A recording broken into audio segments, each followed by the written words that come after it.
The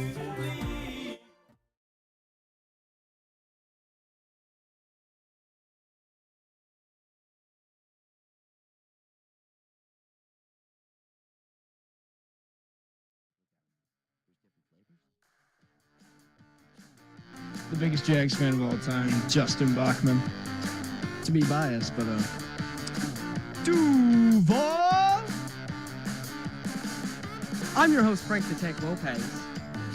I'm ready to fight a kid if it happens. If one kid says one dumb thing tomorrow about Baker Mayfield or anything, I'm punching a kid. boom! Mr. Brotherly Love here, Chris Giacobello. I know how to turn the mics on, Dan. That's a good thing to We know. got it.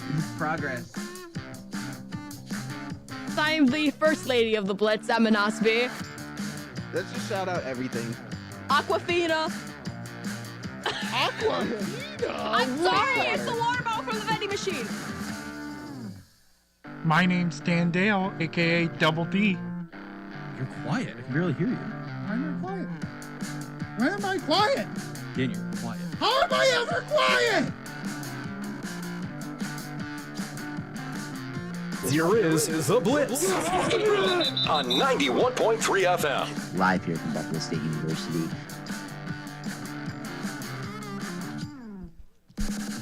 Welcome back to The Blitz here on 91.3 FM at WBNY, Buffalo's original alternative station since 1982, brought to you by the Buffalo State Student Activity Fee. We have an action-packed show today for you guys here from the Buffalo State campus. The NFL draft was last night. NHL playoffs are going on. NBA playoffs are going on. And matter of fact, we have a full house in studio today. Once again, my name is Evan Harrington.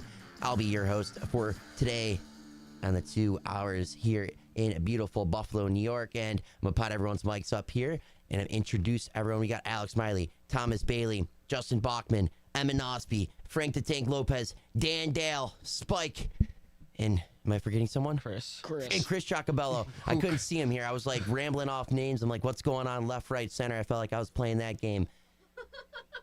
But here we are. How we doing, guys? Go Cats. Go Bills. In McBean, we trust. Yes. In Bean, we trust. I hate Jacksonville. Brian Thomas Jr. I knew It's that's going where to he was suck going. now that Trevor Lawrence is throwing him the ball instead of Josh Allen. Let me pull it, Alex. Johnny Newton. L plus ratio plus you wish you had him plus sucks to suck. Get rocked. Have fun with Gabe Davis. So Have fun watching Brian Thomas Jr. run Get it down locked. everybody's throats. He's going to Anyway, get locked up. moving He's on. trash now. Moving on. Whoa! He's not a Bill, so he's trash. Whoa! Sounds about right. So, to the listeners at home, if you're listening on the Radio FX app or you're in your car listening on the radio here at 91.3 FM, you can hear a little bit of banter going back and forth between our very own in-house Jags fan, Justin Bachman, and obviously most of us here, Bills fans. We got one Bucks fan to the right, but yeah, they don't matter. And we're here in studio after the NFL draft, like I mentioned earlier, and there's a lot of divisiveness, I would say, because I think there was one player that we'll get to in a little bit here that we were all fighting for. We all wanted. We all had our hand, in the pot for, but the Jags fan came out with it, and that was Brian Thomas Jr. We'll get to that later in the show, but I think for today, I want to spend the first hour on the draft. I think there was a lot that happened. We'll get into the Bills. Obviously, that they have the first pick in day 2 today, round 2, 33rd overall with the trades they made last night. And then we'll get into the NHL playoffs and the NBA playoffs. There's a lot to get to. But let's just get right into it. Starting with the first overall pick, Caleb Williams out of USC goes to Chicago. I mean, I am so shocked by that. yeah. Oh my God. We knew it was happening, but it's official. Chicago may have found their franchise quarterback, may have found the best quarterback in franchise history with that draft pick, the quarterback out of USC. What are your guys' thoughts on what potential Caleb Williams could do over Chicago? I don't want to jump the gun here, but I think Chicago made a big mistake by passing on Bo Nix. That's all I'm going to say. But yeah, I mean, it's the obvious pick. You have a generational quarterback like Caleb Williams coming out of the draft. Chicago fans literally had a giant fat head of Caleb Williams. You knew this was number 1 pick. Yeah, to say the least. I do think it is 1A, 1B between him and Drake May, and I really don't think they could have screwed up this pick either way. I do like Drake May a little bit more than Caleb Williams. I just think he's more NFL ready, but that's just me. But coming out of this Chicago, you got a franchise player, and you're still not better than Smoke and Jay, but maybe one day you'll get there. Yeah, I think this is a slam dunk pick for the Bears. And then to get Romo Dunze with the 9th pick to team up, I think that could one at a time. That could be like There's 8 more picks. that could be like a Joe Burrow, Jamar Chase level duo for the next 10 years. Yeah. I think that's going to be an absolute insane I duo. just think it's hilarious that they both came out of the Pac-12 and now they're teammates. Like they were rivals in the Pac-12. And now I they're think teammates. Caleb Williams is going to be a top 5 quarterback in the league, and easy pick for the Bears there, A+. And I think it's fair to say that this is the best situation a first overall quarterback has ever been drafted into. Yes. Oh, without a doubt. The best wide receiver core. The running backs there are serviceable. The line has gotten a lot better. The management has gotten a lot better. The defense has gotten a lot better. Everything about the Chicago Bears has gotten a lot better over the past couple years. Except your head coach. Yeah. Justin Fields walked, so Caleb Williams can run. Yeah, I think that's the I question think that Justin Fields can run better. I So, think the I get what question you're on saying. I get what everyone's you're mind saying, now.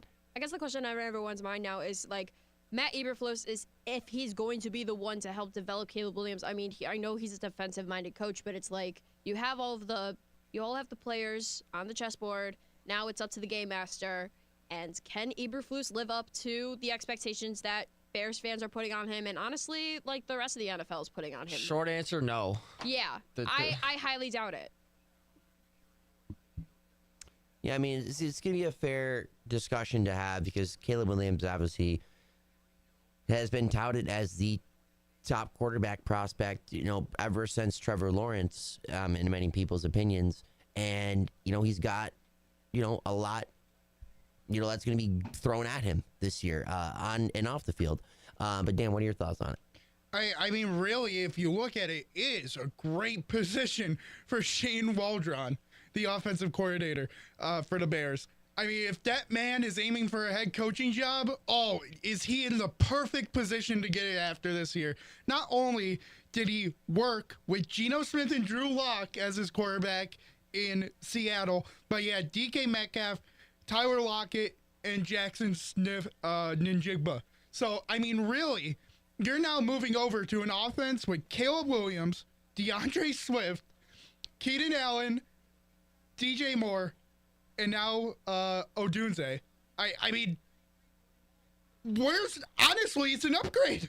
Honestly, I think crazy upgrade. I mean, if this guy is aiming for a head coaching job, which I bet he is, perfect position for him. He should be the happiest man of the night that Chicago decided to go 1A and 1B both offense because Eberflus is a defensive coach.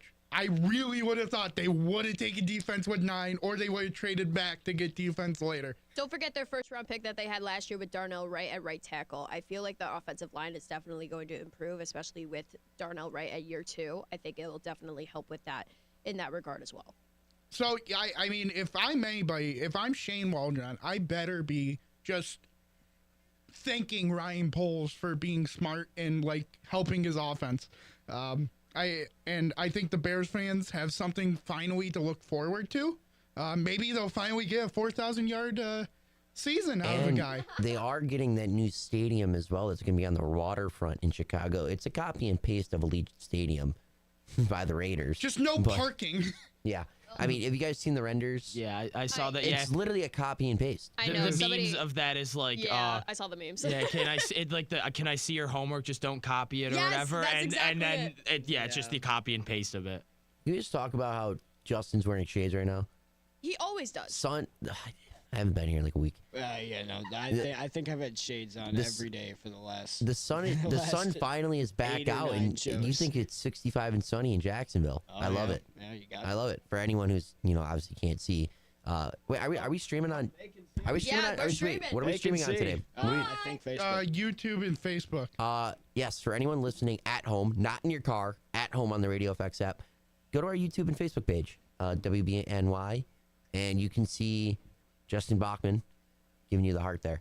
But let's move down to the second overall pick now, and that was Washington Commanders selecting quarterback Jaden Daniels out of LSU. I know it was a little bit of a divisive pick because a lot of people thought Drake May should have went number 2 overall, but if Jaden Daniels. Weren't for that Heisman Trophy, brother, Jaden Daniels would probably be like mid-round pick, in my opinion. That's crazy. Yeah, that's nuts. No way mid-round. There's no way he goes mid-round. He wouldn't go number 2 without that Heisman, and this absolutely should have been Drake May. But in my opinion, Washington, they got a guy with a lot of upside. I mean, you look at Jaden Daniels. This guy is the most athletic quarterback in the class, hands down. And I mean, it's between him and Spencer Rattler. They're both incredibly athletic. But Drake May, to me, was the obvious pick here. I did have them taking Jaden Daniels just based on the upside. Not a fantastic pick by Washington, but you really couldn't go wrong with one of these 3 quarterbacks. They all have phenomenal upside, and they just took the most athletic of the 3. Except you could go wrong, and they did. I think an awful pick by the Commanders, and I think that's the type of pick that sets your franchise back 5-10 years, and a couple years going to be looking back, and they'll be like, wow, Drake May was there, and we took Justin Fields 2.0, RG3 2.0. I was just about to say, do you remember what happened Jaden last time Daniels when the Commanders is not selected that good. a Heisman Trophy winner? He's athletic at pick number 2. and he has a good deep ball, but he can't read pressure. He's terrible when pressure's in his face. He takes too many sacks or he just looks to run. He never sits in there and delivers. And then once his first read's not available, his accuracy is awful. He is just he's overrated. He was, in my opinion, a second-round grade quarterback. It's still the 3rd best quarterback in this class because I think it's kind of weak. I think it's a little overrated after Caleb Williams and Drake May. But with Drake May there, who I think is going to be probably a top 10 quarterback, I could even see him being a top 5 quarterback at some point in his career. To take Jaden Daniels, who at best is going to be an average quarterback, I think is just an absolutely terrible pick. It's just deja vu all over again from 2012. That's really what it's all about. And I think, I don't know, maybe it's different because, don't forget, I mean, RG3 was on his way to being a very good quarterback. He just got unlucky. I think Daniels is similar, though. I really think the Daniels Commanders, can be like in that. my eyes, they have Dan Quinn, a defensive-minded coach, as their new head coach. I feel like Let's remember the rookie season RG3 had, though. Yeah, but that was it. He was on pace with Andrew Luck. Hey, remember when Mac Jones had a really good rookie season? Yeah, Mac Jones and RG3, 2 different stories. Different thing.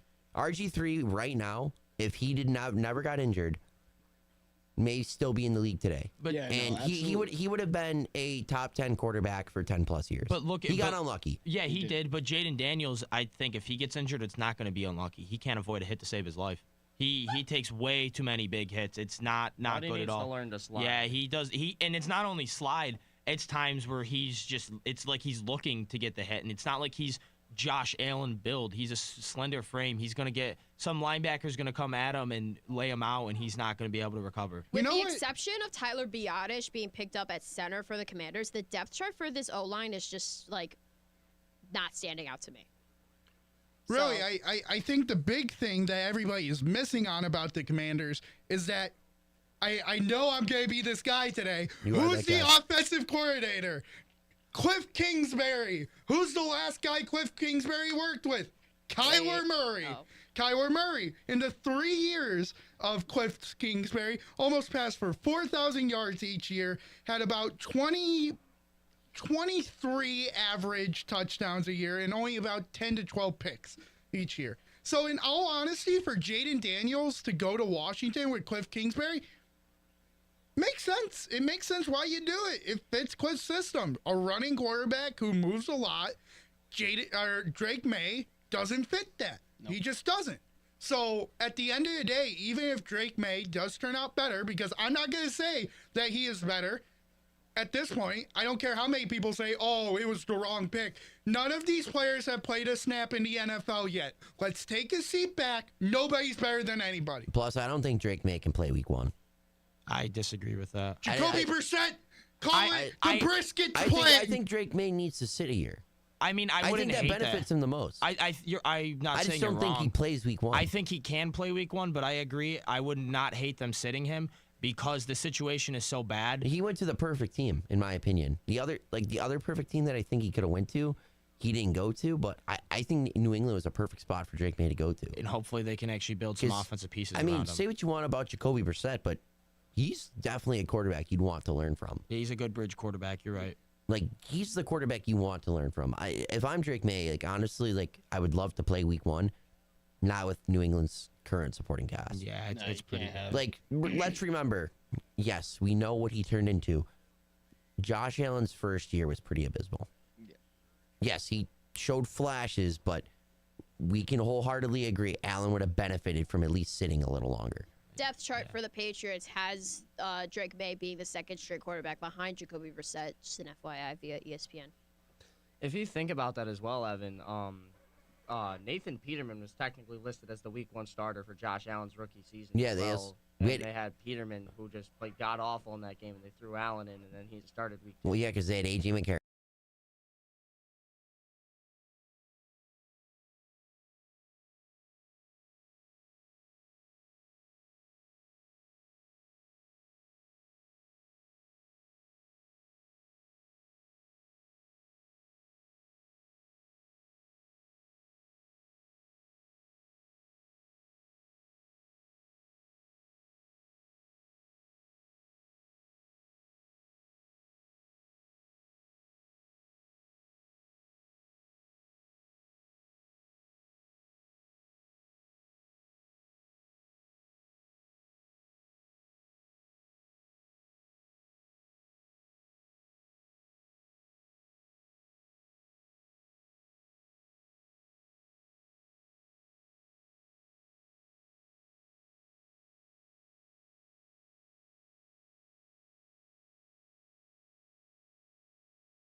But let's get everyone else's thoughts on it.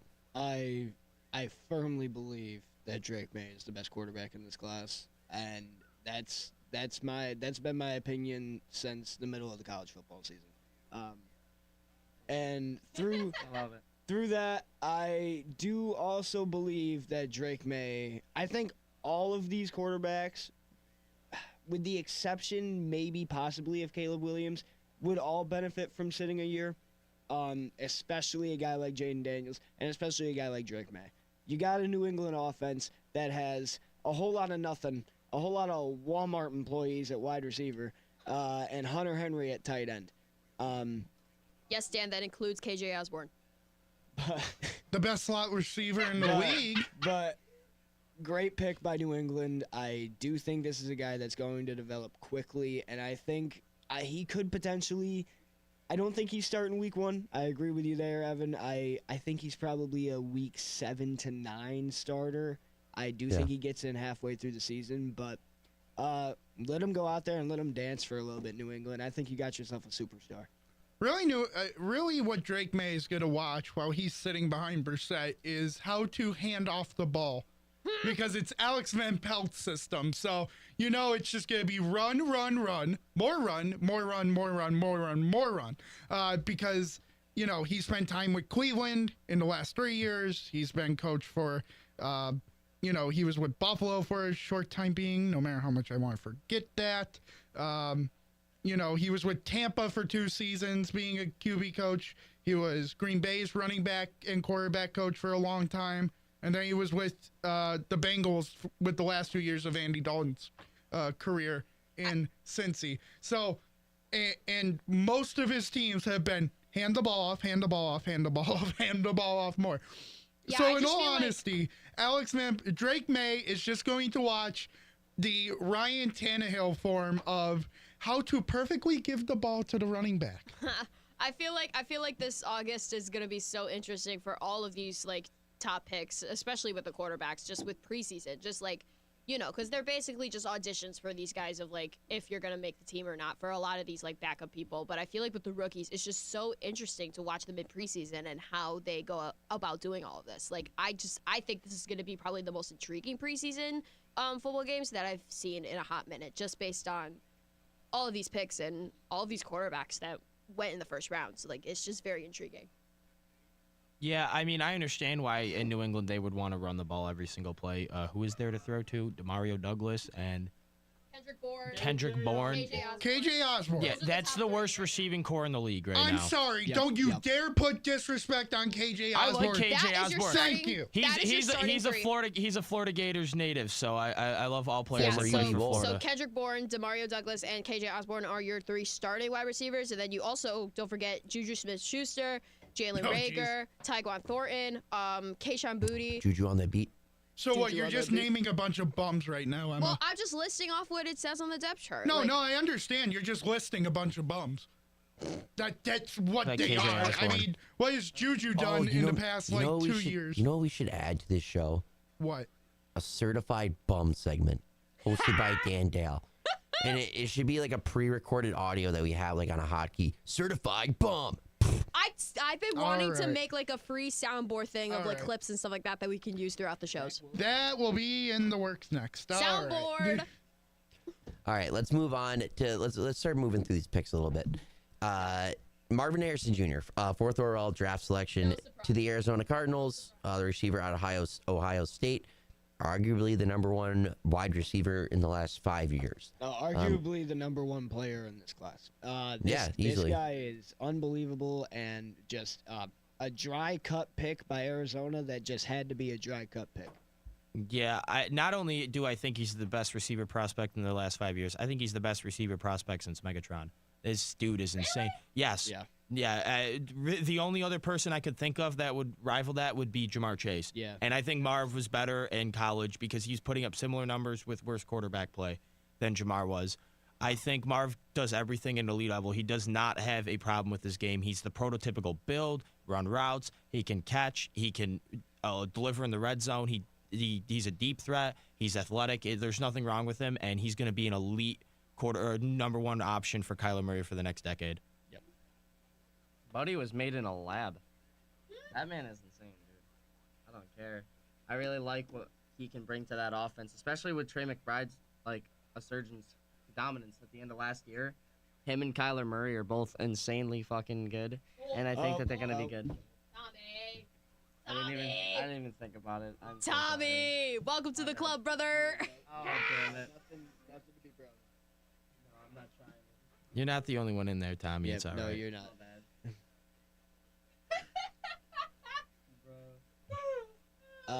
Go ahead, Evan. Hey. Good. We're still here. We're still here. We're still here. We're still here. The sky's blue. I mean, the ceiling. It's a little white. It's a little gray. A little gray. A little gray. Got some lights up there. Yep. That is true. What happened? What? So, you know what those lights need to work? They need a charge. And the Chargers. What? Hey, that was good. The Chargers. Yes. The Los Angeles Chargers with the 5th pick drafted Joe Alt, the offensive tackle out of Notre Dame, getting the guy up front to protect good old Justin Herbert. A pick that had to be made. I know every Charger fan in the world wanted Malik Neighbors here. Every Charger fan in the world wanted Romo Dunze. No. Your quarterback is going to get brutalized if you don't get him some tackle help. Somebody needed to get in there, and Joe Alt is just an unbelievable prospect, an unbelievable player. I'm not the greatest at scouting offensive linemen. I'll take my brunt there. But if there's one guy who I watched a lot of tape on, it's Joe Alt, because everybody had him going up and down this board. They said that he can go as low as 25 and as high as 3. And I agree. And this was a phenomenal pick here for the Chargers, a pick that had to be made. Go out there and protect your franchise player. If that's who Jim Harbaugh believes in, that's who he's got to believe in, and he's got to protect him. They now have the best tackle duo in the league with him and Rashawn Slater. Can we just give a round of applause to Jim Harbaugh for going out of his comfort zone? Because a lot of people were believing that they were going to trade away Justin Herbert for whatever reason to get J.J. McCarthy, and I'm like, no. That's just morons on Twitter. That was no real standing. I know, but in my eyes, I'm just like, Justin Herbert is probably one of the better quarterbacks behind Joe Burrow in terms of the 2020 draft class. He's definitely the second best. Yeah. Yeah. But I'm just a huge Justin Herbert fan in general, and I want him to succeed in Los Angeles. So the fact that they are building an O-line is because I said it, behind the quarterback, the next best position is the O-line. So yeah, that is how I feel. Thank God Herbert is staying, and yeah, good luck to Los Angeles. The big thing with Herbert is that Jim Harbaugh doesn't come back to the NFL if he's not coaching Herbert. I don't care what anybody said about that. I mean, in all honesty, if the Chargers did not have a starting quarterback, he is not a Los Angeles Charger coach. I mean, he's just not. I don't care how many times you're going to try to spin it. He wasn't going to draft J.J. McCarthy. He was just trying to bump his stock because he's his buddy who, went to his college. So that's all it was. It was just a bump up. It was a huge smoke screen that people bought into for no reason. So at the end of the day, Harbaugh would not be coach if it wasn't for Herbert being a Charger. All right, let's move on to the sixth pick here, and we'll start with Frank after I name who it was. The New York Giants selected Malik Neighbors, the second wide receiver off the board. 2 and 3 picks at this point in time. Wide receiver out of LSU. Frank, what are your thoughts on the Giants draft selection? I mean, it's good for them, but Daniel Jones is still throwing him the ball. I still don't believe in Daniel Jones as a quarterback at all. I know people are freaking out over that little press conference with his eyes, big old buggy and stuff. But beside that, I really just don't believe Daniel Jones is a quarterback. Good for Malik Neighbors. He gets to play in, the Big Apple, big market for him. I bet Giants fans are going to absolutely love him. But the Giants need something other than a wide receiver. They needed to fix other things. And quarterback is one of them. I don't think. I'm not just saying this because Neighbors is from LSU, but this is very much like an Odell Beckham Jr. Carbon copy, I feel like. Well, Not at all. Let me tell you why. Malik Neighbors is quadruple the prospect that OBJ was on multiple different levels. This guy can not only beat somebody in space, find an open area, but there were a lot of times where he got thrown 50-50 balls last year. Him and Brian Thomas Jr. have phenomenal 50-50 balls because they both had to work for him last year. When that ball went up, if Malik Neighbors wasn't catching it, Brian Thomas Jr. was catching it. And here's the thing about Malik Neighbors. Not only can he run a fantastic route, not only is he probably the most explosive receiver in this class, this guy is just a pure wide receiver. This is the carbon copy of what you want in a very pure, I am a receiver. This guy is going to be phenomenal in New York. Definitely nowhere close to OBJ. Nowhere close to OBJ. Same school, that's it. In the words of Malik Neighbors, when the ball's in the quarterback hands, Malik's going to be open. Yes, sir. You just heard the man talk in the third person. So he is already the best wide receiver, and I love him. So, you know what? Good for him. Yeah, no, good for him. I just think, again, like what Frank mentioned, Daniel Jones is still the quarterback. Yeah, Daniel Jones obviously has a lot riding on the line this season. They said they were going to bring in some quarterback competition potentially, and Daniel Jones doesn't have that quarterback one job just secured.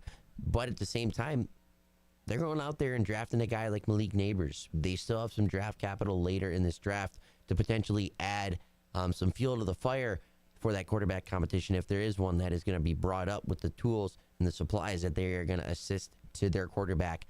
That will be the starter on day one for the Giants. But let's move over. I mean, it's Daniel Jones versus Drew Lock versus Tommy DeVito.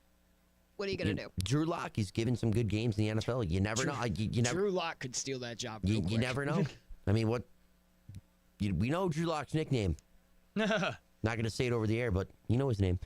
The Tennessee Titans, in some people's eyes, they may have reached on this pick. No. J.C. Latham. It's not at all. I've heard some people 50-50. Yeah, it's a little 50-50. J.C. Latham, OT out of offensive tackle out of Alabama.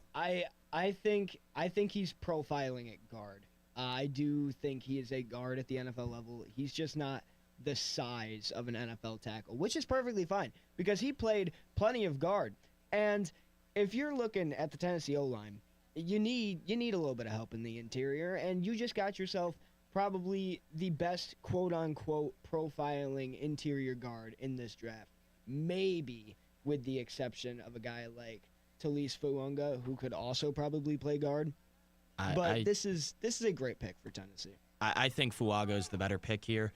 because I think he's more of a tackle, or even Fashanu, I think, or Furtado. I think they needed to tackle more because they have at least Skoronski in the interior. I understand it's just one. There's 3 players in the interior line, but they really needed a tackle. To protect Will Levis, they needed a tackle, and I just think Latham is a guard. I think he's going to be a good player, but their tackles still suck now. True, but I feel like when it comes to any, like, I mean, it doesn't matter if you're classified as an offensive tackle or an offensive guard. Like, you can always move over. We see it all the time in the NFL. So I feel like this is a great pick for Tennessee to choose J.C. Latham, because everybody thought that Joe Alt was going to be all the way down at 7, and everyone and their mother decided to put him in their mock draft.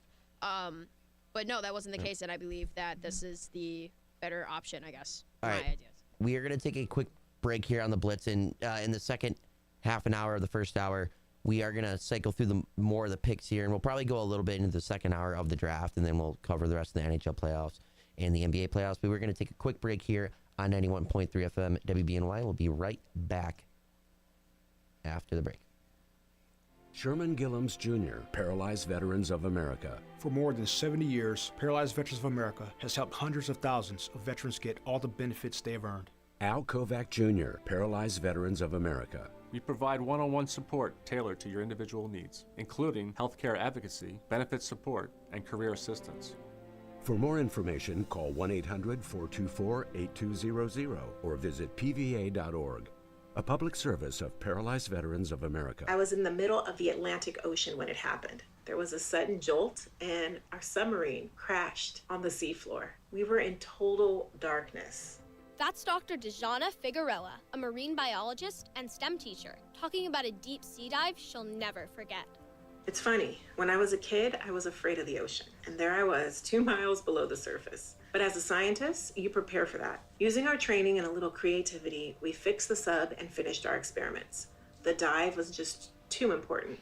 Every dive gives us glimpses at things few people ever get to see. Glowing creatures, fiery undersea volcanoes. When we got back to the surface, I kissed the ground and called my mom, of course. But you know what? I wouldn't trade that dive for anything. Dr. Figueroa uses her passion for STEM to discover new things and make the world a better place. She can STEM, so can you. Check out She Can STEM for more stories and inspiration. A message from the Ad Council.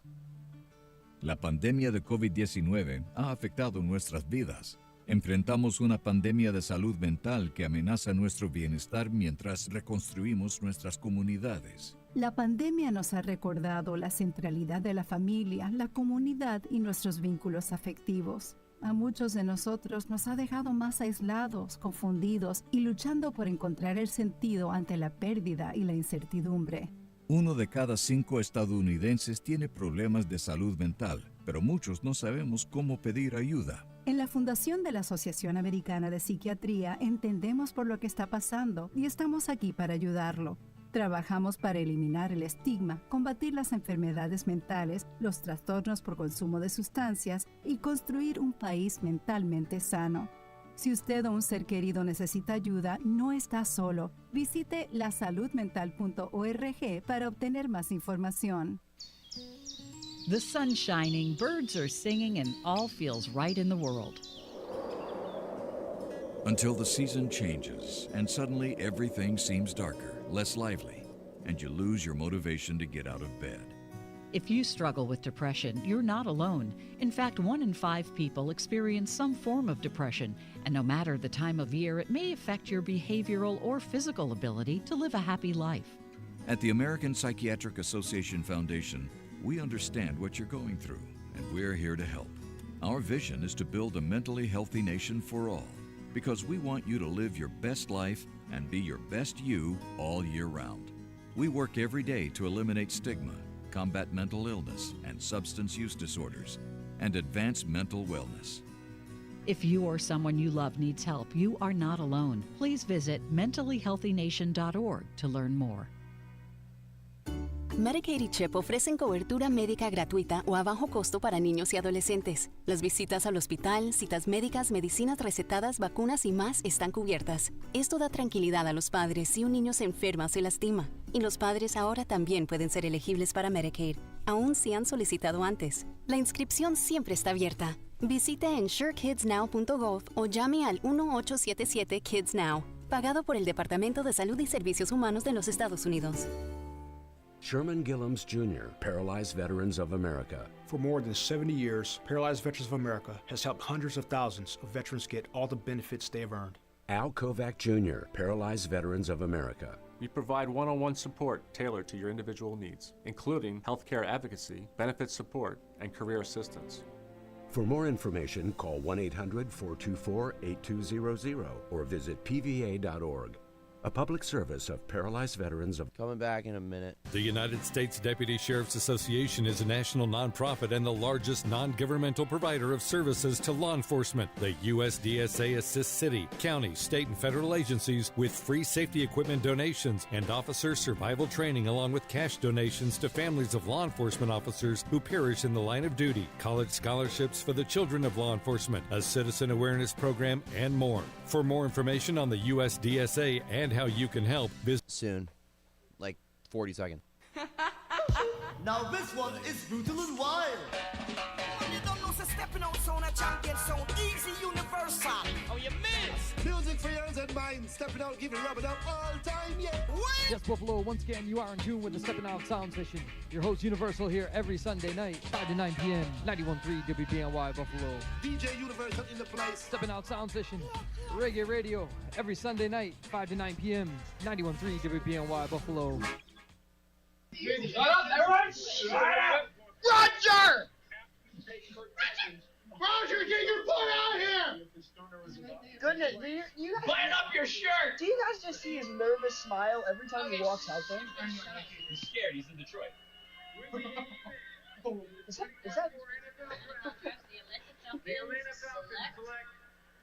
Michael Penix.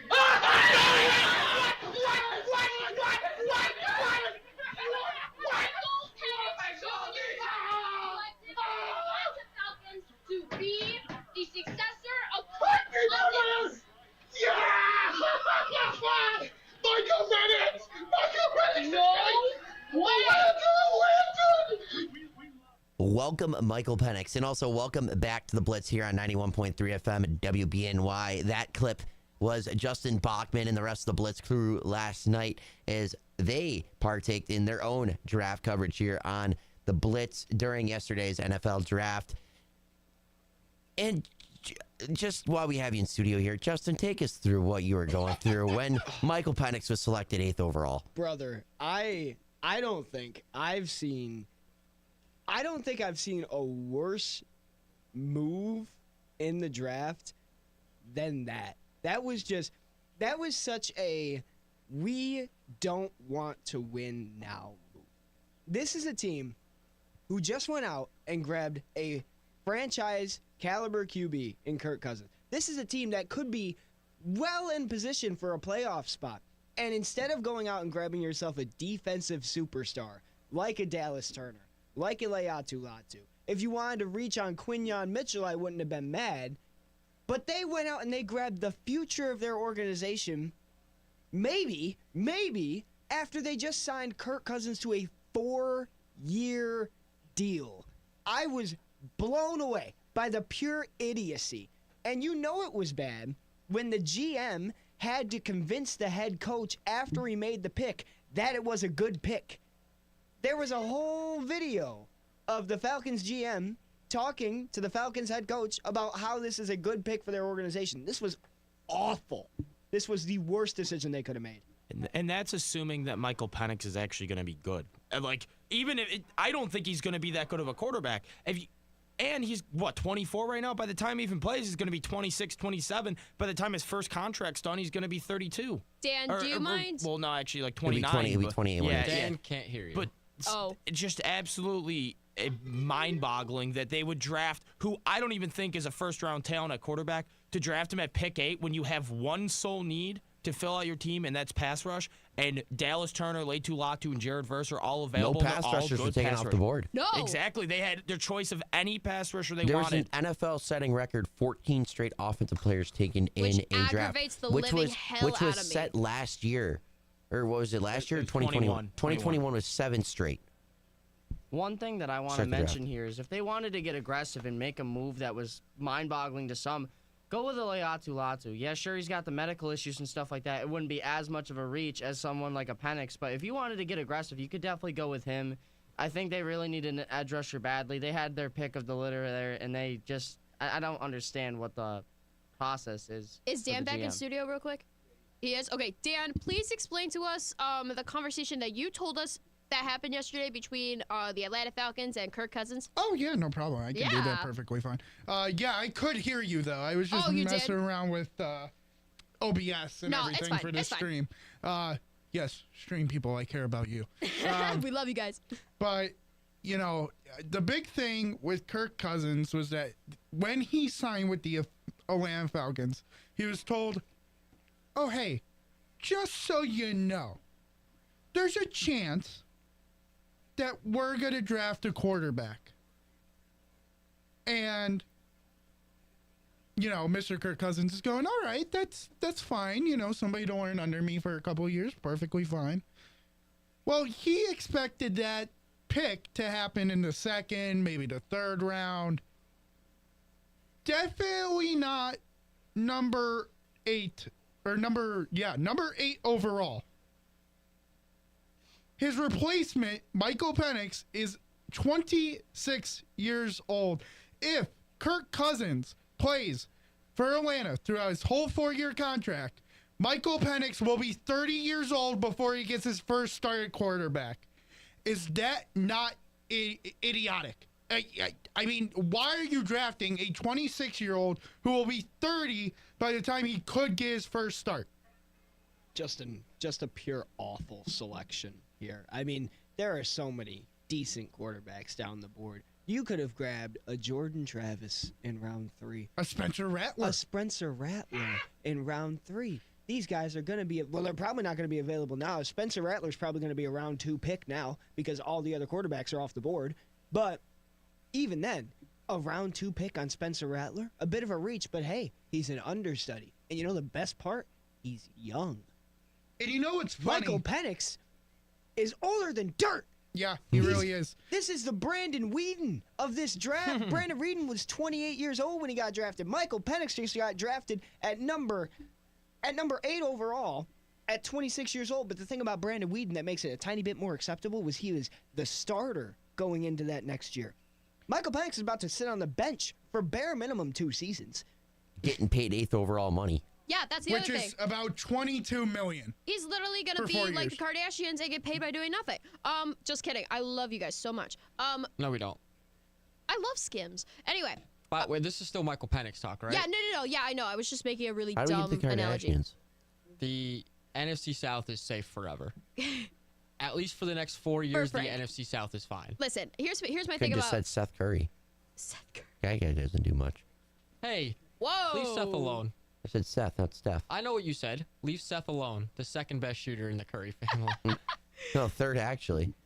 No, here's my Seth thing. is Here's better my than thing Dell. about this whole thing. Here's my thing Might about be this the whole fifth thing. actually. It's like, I Give think his it's kids a couple sad times. that it's like, well, first of all, I find it very satisfying that Michael Penix, a man who has gone through 4 years straight of season-ending injuries, got picked over the bum of this quarterback draft class, J.J. McCarthy. But the fact that he's gone through 4 years of season-ending injuries, with one of them being a repeat of another injury, it's just like, okay, so like, what were they thinking exactly? Raheem Morris probably wanted to choke that GM out, just be like, what are you doing, brother?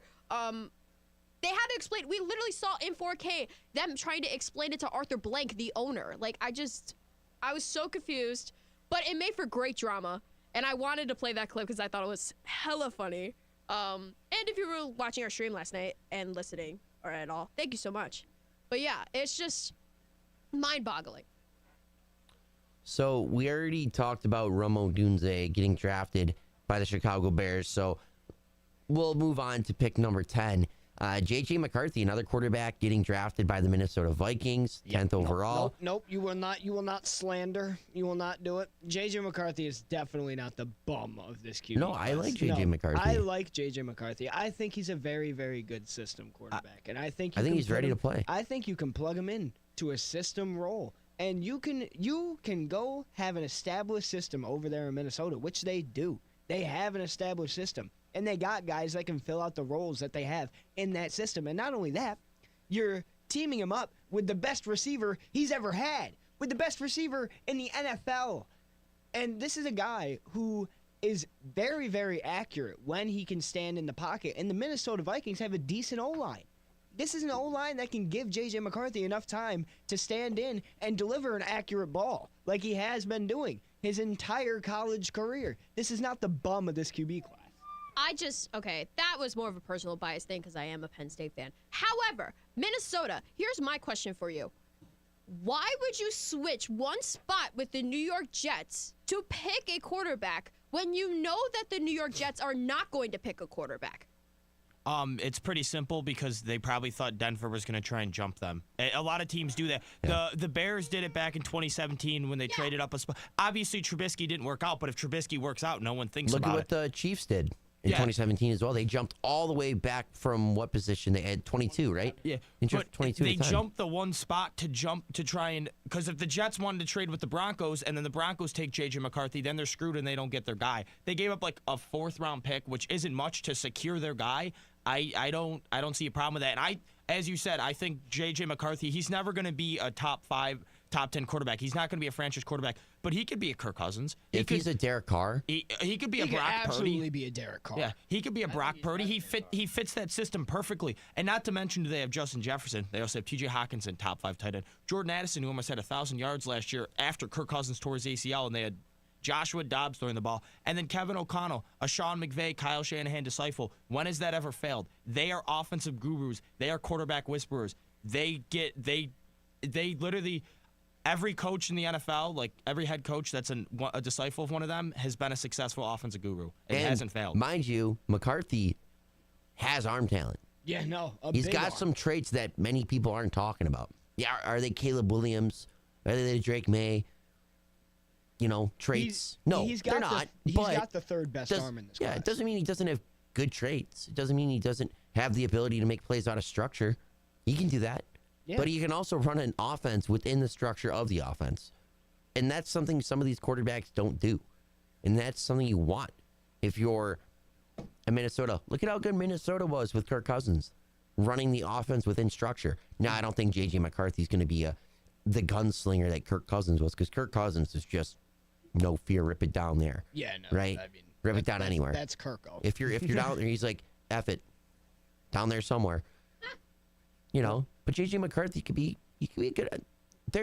J.J. McCarthy could be an 8-year starter in this league, and he's got 2 years where he was a top 10 quarterback. Yeah, no, he absolutely Very could be. possible. Absolutely could be. Good pick. Number 11, New York Jets selected a offensive lineman out of Penn State. I'll bounce this one over to you, Emma. We are Penn State! Olu Fashanu, I love this man. The fact that he even decided to stay for his senior season at Penn State was just amazing, especially because it helps Drew Aller so much with the pass protection and everything like that. Anyway, as much as the New York Jets are obviously a division rival, go Bills. I love this pick for New York. The big thing that I have been the big thing that I've just been saying is that the Jets O-line is just absolute dog crap. And I'm happy that they got Olu Fashanu, because Olu Fashanu, his senior season, did not allow any sacks. No sacks. Which is going to be great, especially for a guy like Aaron Rodgers, who is old as hell and has literally torn his Achilles. He's coming off of a season-ending injury. He needs as much protection as possible, and Olu Fashanu is definitely going to be that guy. Congratulations to you. We are Penn State. See you once a year in Buffalo. Wrong choice. It was the wrong choice. I agree. Yeah, they needed. If they wanted to go tackle, they should have went Talise Fuaga, because he can play guard this year. Yep. Because the tackle they draft is not going to start this year. Because they already have Tyrone Smith. They just gave money to. They just traded for Morgan Moses. They have their starting tackles for this year. Yep. And so you get a Fuaga who can go play guard, and then because both of them are old, then you move him out to tackle next year. But if you didn't want to go the tackle route, why didn't you go get Brock Bowers? He's sitting available, top 5 player in this class. The best tight end prospect we've seen since Kyle Pitts, and he's an absolute stud. It would have been another weapon for Rodgers to go win now this year. I'm not sure if it's the wrong pick. I do think it was the safe pick. I don't think this is a win now move for the Jets, but this is a safe pick because Morgan Moses could move inside to guard. He could. And the Jets O-line is definitely not bad. I'm not sure where you're getting that information from. The Jets O-line is definitely not awful. And this is a good addition for the future of this O-line because Morgan Moses is 39 years old. This is an old player. And Olu Fashanu gives you a guy who could theoretically plug in and play at tackle. And Morgan Moses can move inside. The only position that he hasn't played in the NFL is center. He's played every other position across the O-line. You can move him anywhere because he's 39 years old and he's got the experience. So if you wanted to have Fashanu be a day one starter, he easily could be. I don't think this is a fantastic move by the Jets, but I do think this was a safe move by the Jets. Well, I agree that it's a safe pick. I mean, I really liked Bowers, though. I mean, you really need that third receiving option behind Williams and behind Garrett Wilson. And on top of that, he provides the extra blocking as well. I mean, that would have been a nice pick, too. But I don't hate the Fashanu pick either. I'm going to repeat it one more time. In my opinion, the best position, except for quarterback, is the offensive line. Spike, our resident New York Jets fan. What do you have to say, brother? I am ecstatic about this selection because I feel like for some reason we've forgotten how difficult it is to build an offensive line in the NFL. If you get a crack at a young stud who hasn't let up a sack, yes, college, but hasn't let up a sack in 2 years, you take that, especially if you're the New York Jets, because we have not known an offensive line for as long as we can remember. And even the past season when it wasn't half bad, it was still riddled with injuries, and it still was piss poor for Breece Hall. So this upcoming season, I mean, I don't think we're going to retain Mekhi Becton. He's a free agent. There's been no update on that. But the current line we have is actually good. Breece Hall is actually going to get some gaps. And now we have a young guy who can learn, who can grow. He has two incredibly, insanely talented veterans to be following and watching and sitting behind if he does not start day one, or if he does not start for a little while, or if he's just getting second team reps. I mean, this is so much better than Brock Bowers. I mean, Tyler Conklin is a very serviceable tight end. He breaks tackles. He does what he needs to. He's necessary. But Jeremy Rutger is still sitting there. This is only his second season, if I'm not wrong. He has the talent. He's tall. He has the hands. We just didn't use him that much last year because we wanted to believe in CJ Uzomah, and CJ Uzomah did not pan out. He just simply flat out stunk at football once he came over here, just like Alan Lazard. So I'd rather take the young line depth, just the young line talent. We seriously need it, and who knows, 10 years from now, we could be talking about how he's become one of the better one of the better linemen in the league, alongside Elijah Vera Tucker, because now we have two very young guys who are very talented. And in order for a team to build an O-line like the Dallas Cowboys always do, and the Colts maintained a very good line for a very long time, it starts through the draft. Teams do not just let linemen go. Spike, I know I've always liked you, brother. Yeah, we are. So let's try to go through the draft here really quick. I'm going to pick a couple picks to go through just because it's going to take a long time to get through every single draft selection as I found that out. Yeah. Let's go over to pick 16, the Seattle Seahawks, drafting the first defensive tackle off the board, Byron Murphy, going to Seattle out of Texas. Amazing. Yeah, one of the best picks in the draft. I think he was a top 10 player in this draft, and now you pair him up with Leonard Williams in the front end, and then they have Tariq Woolen and Devin Witherspoon in the back end. That could be a very scary defense this year. I agree. I think Byron Murphy, because both Leonard Williams and Byron Murphy can both take up double teams. You only have to double team one of them, so the other one's just going to absolutely eat. Yeah, no, this was a great move by the Seahawks and a powerhouse of a player. This is a guy who could have gone at number 8. This is a guy who probably should have gone at number 8 instead of Michael Penix. But, I mean, great pick. I mean, what a D lineman at Texas he was. Just a run-mauling monster and a defensive penetrator. You know, the fastest way to get to the quarterback is straight through the middle. And if there's a guy in this class that could do it, it's Byron Murphy III, man. This guy is crazy. He's nuts. Great pick by Seattle. And as a Bills fan, it's even better that they took him from the Bengals. Nice. Yes. Evan. Oh, sorry. I thought more people were going to jump into the conversation there. Nope. All right. So let's go over now to Can I ask why we skipped over Bo Nix? Because it's just a run on Bo court. Nix is awful. He's awful. Add him to the worst QB room in the NFL. Hey, we only get 2 hours of time on the radio. Ben DiNucci. We only get 2 hours of time on the radio, and I'm not wasting a split of it on Bo Nix. There we go. We've already spent too much time. All right, let's go to the first cornerback taken off the board by the Philadelphia Eagles, Quinion Mitchell, the cornerback out of Toledo, a MAC player. What a beautiful selection. Because here's the thing about corner, it doesn't matter where you play, it matters how you play. And Quinion Mitchell, for the longest time, has just been an up-front, in-your-face corner. And this is a guy who, a tiny bit undersized, but he's got the arm length, and he can jam at the line, probably the second best in this class. And this is a guy who you had to go out there if you were the Eagles, and you had to finally do it. You had to finally grab a corner in round 1, and you did it, and you got a good one. And the best part about it, you didn't even have to move. You got the best cornerback in this class, and you didn't have to move a spot. You sat, you waited. What a move by the Eagles. Yeah, best value pick in the draft. I did a mock draft, and I had them trading up to 12 to go and get the corner they wanted, and instead they get him at 22 without having to move because of the way the board fell. I mean, that's about as good as value as you can get if you're an Eagles fan. It was their biggest need corner, and they got to choose from whatever corner they wanted. What a great pick by them. So according to the depth chart, Quinion Mitchell is behind James Bradbury at left corner. I don't know. I thought for a second he was going to be right corner behind Darius Slay. He's going to start over Bradbury. Bradbury was terrible last year. That is that. Yeah. And that is that. All right, brother. All right, now let's go. You better let me cook. You better let me rant for a second. Pick number 24. I'm kidding. Pick number 23, the Jacksonville Jaguars traded down to get their wide receiver, Brian Thomas Jr., wide receiver from LSU. I said last night that Trent Baalke better have the greatest plan B of all time. And Trent, for the first time, you did it. You did it. You had a plan B. And it wasn't Kayla Vaughn, Chason. It wasn't some garbage, maybe, could be NFL talent, high-end athletic prospect. No.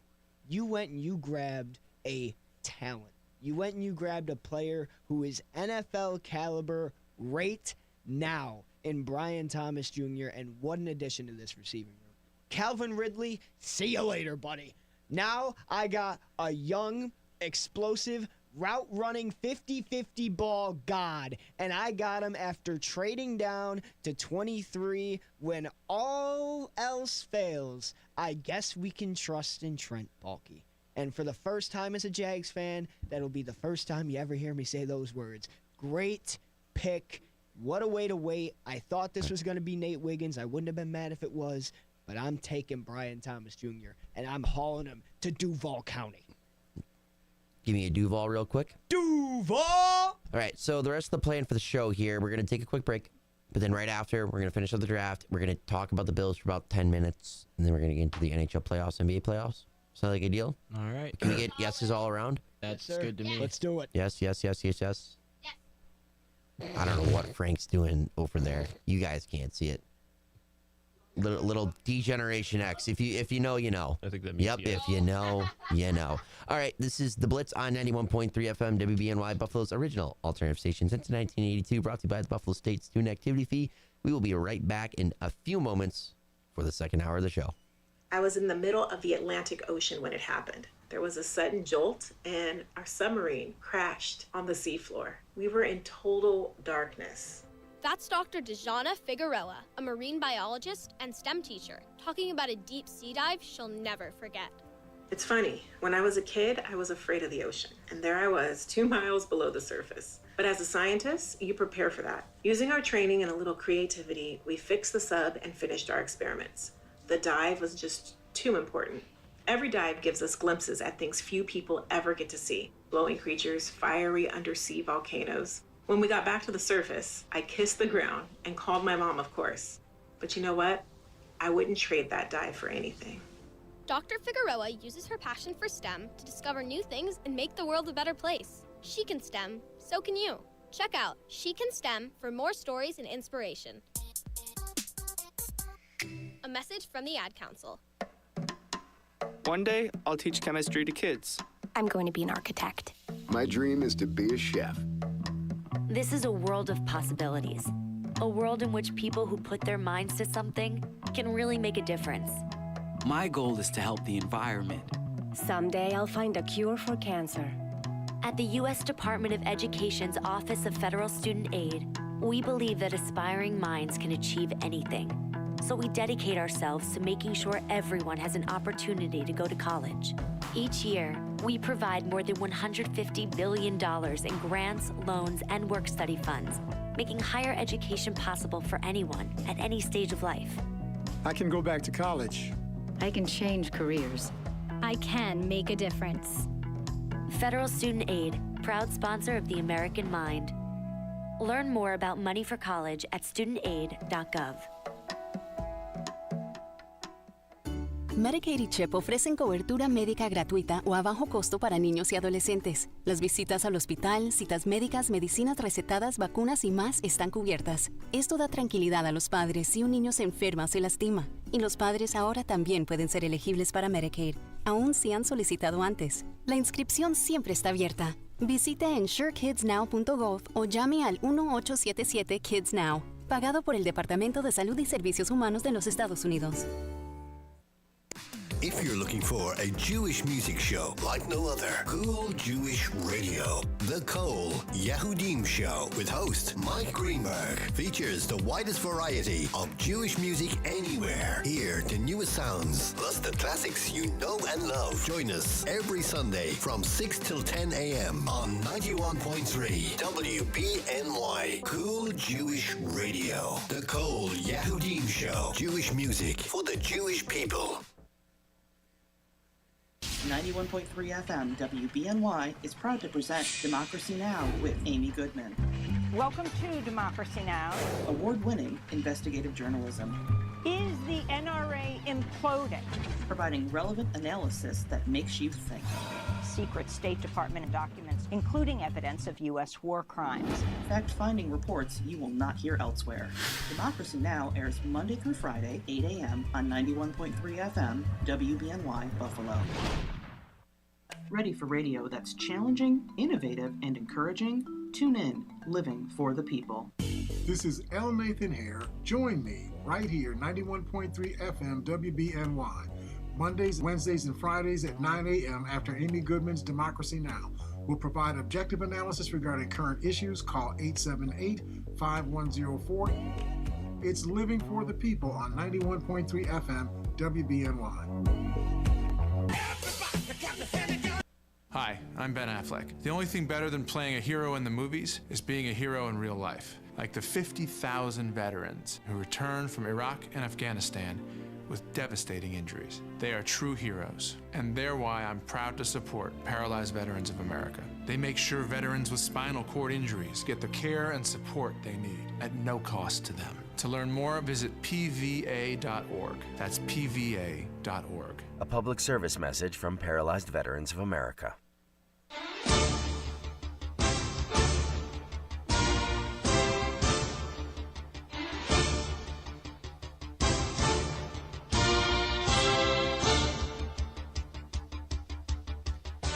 Welcome back to the Blitz here on 91.3 FM WBNY, Buffalo's original alternative station since 1982. Brought to you by the Buffalo State Student Activity Fee. My name is still Evan Harrington. I'll be your host for the final hour of today. Still joined by Alex Miley, Thomas Bailey, Justin Bachman, Emma Osby, Frank the Tank Lopez, and I don't know where the heck the rest of everyone else went, but everyone is still here in some sort of fashion. Got the little ESPN primetime music playing behind me here. Let's get into a couple more draft picks, and then I want to get into some Buffalo Bills talk, because man, what a 4 hours they dragged us on last night. Oh my goodness. So as I'm waiting for the NFL.com website to finally load back up, the BSU Wi-Fi is not on my side. Oh well, I mean, I got it. We can talk about Pick the 26. awful pick that was Jordan Morgan. Yes. Or we could let Frank talk about his Bucks. Yeah, Oh, well, yeah. I mean, Yeah, let's do 26. that. yeah, let's do that. You know what, Frank, you The drafted take. probably the best center in this class in Graham Barton at number 26. That is indeed correct. How do you feel? Justin, you were there. I was skeptical at first. You definitely were. Because I did want edge rusher. I wanted Latu. I wanted Chop. Then the stupid Miami Dolphins. Emma, I will go in there and curb stomp you. We are. No one else is here. Penn State. You're not Penn State. You're not. You're a Buff Bengal. State. You're BSU Bengal. I am by BSU. association because of my BSU. sister. I am a Penn State sibling. That's not how that works. That's not how that works at all. I'm a Razorback then. My cousin goes to Arkansas. I'm a Mercyhurst. My cousin goes to Mercyhurst. I'm whatever. I'm a Tulane octopus or I'm whatever part of the heck Brock University because my Canadian cousin goes to Brock. Oh. What? Dan's not, Dan goes to Harvard. I mean, yeah, Dan, you get into Harvard. You get into honestly, Harvard. I could see Dan I getting could into see Harvard. Dan getting into Harvard. All right. Dan is a head down student. But Frank, Yeah. He is smart. how do you feel? Slept on it. I woke up feeling better because that offensive line. You always need help boosting our offensive line, Yeah, no, you always can. especially in today's NFL. What? What? So I'm no longer upset about it, but I still wish, Latu could have fell. He fell in a lot of people's drafts, so that's what I was expecting. And then if he wasn't there, Chop. But no, There was no way Latu was getting all the way to 26, I know. man. He fell in so many drafts that I was just worried. I was just, hopeful. Yeah, You people know, are but- expecting the medicals to make him drop, but he was just too talented. Yeah. Way too talented. But, this is going to help boost Rashad White and our run game, which was, super impressive after, week 9. Rashad White just turned on the Jets after that and was just explosive every game, putting up near 100, 110 yards every game. Let him James Cook. Yeah, now you give Baker Mayfield some time with deep connections to Mike, Chris Godwin, Kate Otten. So I'm not upset about it anymore. It was in the moment. But I think this pick is going to be good for the Bucs offensive line and let Jason like to cook. Perfect replacement for Ryan Jensen, who Yeah. was an all-pro center level. Graham Barton can just be that. So one comes out, the other one comes in. And if you look at hit rates on centers in the first round, 11 out of 12 made it to a second contract. That's pretty impressive. 92%. Every other position was under 60%. So centers, for some reason, the first round just always seem to hit. So I think it's a good pick by Tampa. Definitely a solid pick. Yeah, no, I think it's a good pick as well. The internet is not helping me here. Do we want to just go right into the Bills Can situation? I make a request? My friend Dylan's listening to the show and he wants to talk about the awful pick of Jordan Morgan with the Green Bay Packers. Oh, I get. If he wants to talk, if he wants to Dylan. talk about it, have him call in at 878-5104, 878-5104. If you want to call in and join the conversation, we're always up and welcome to take callers. Call in here on the Blitz and on 91.3 FM, 878-5104, 878-5104 to call in. Real quick, before we talk about the Dude, we trade, literally got 20 seconds before we go off air.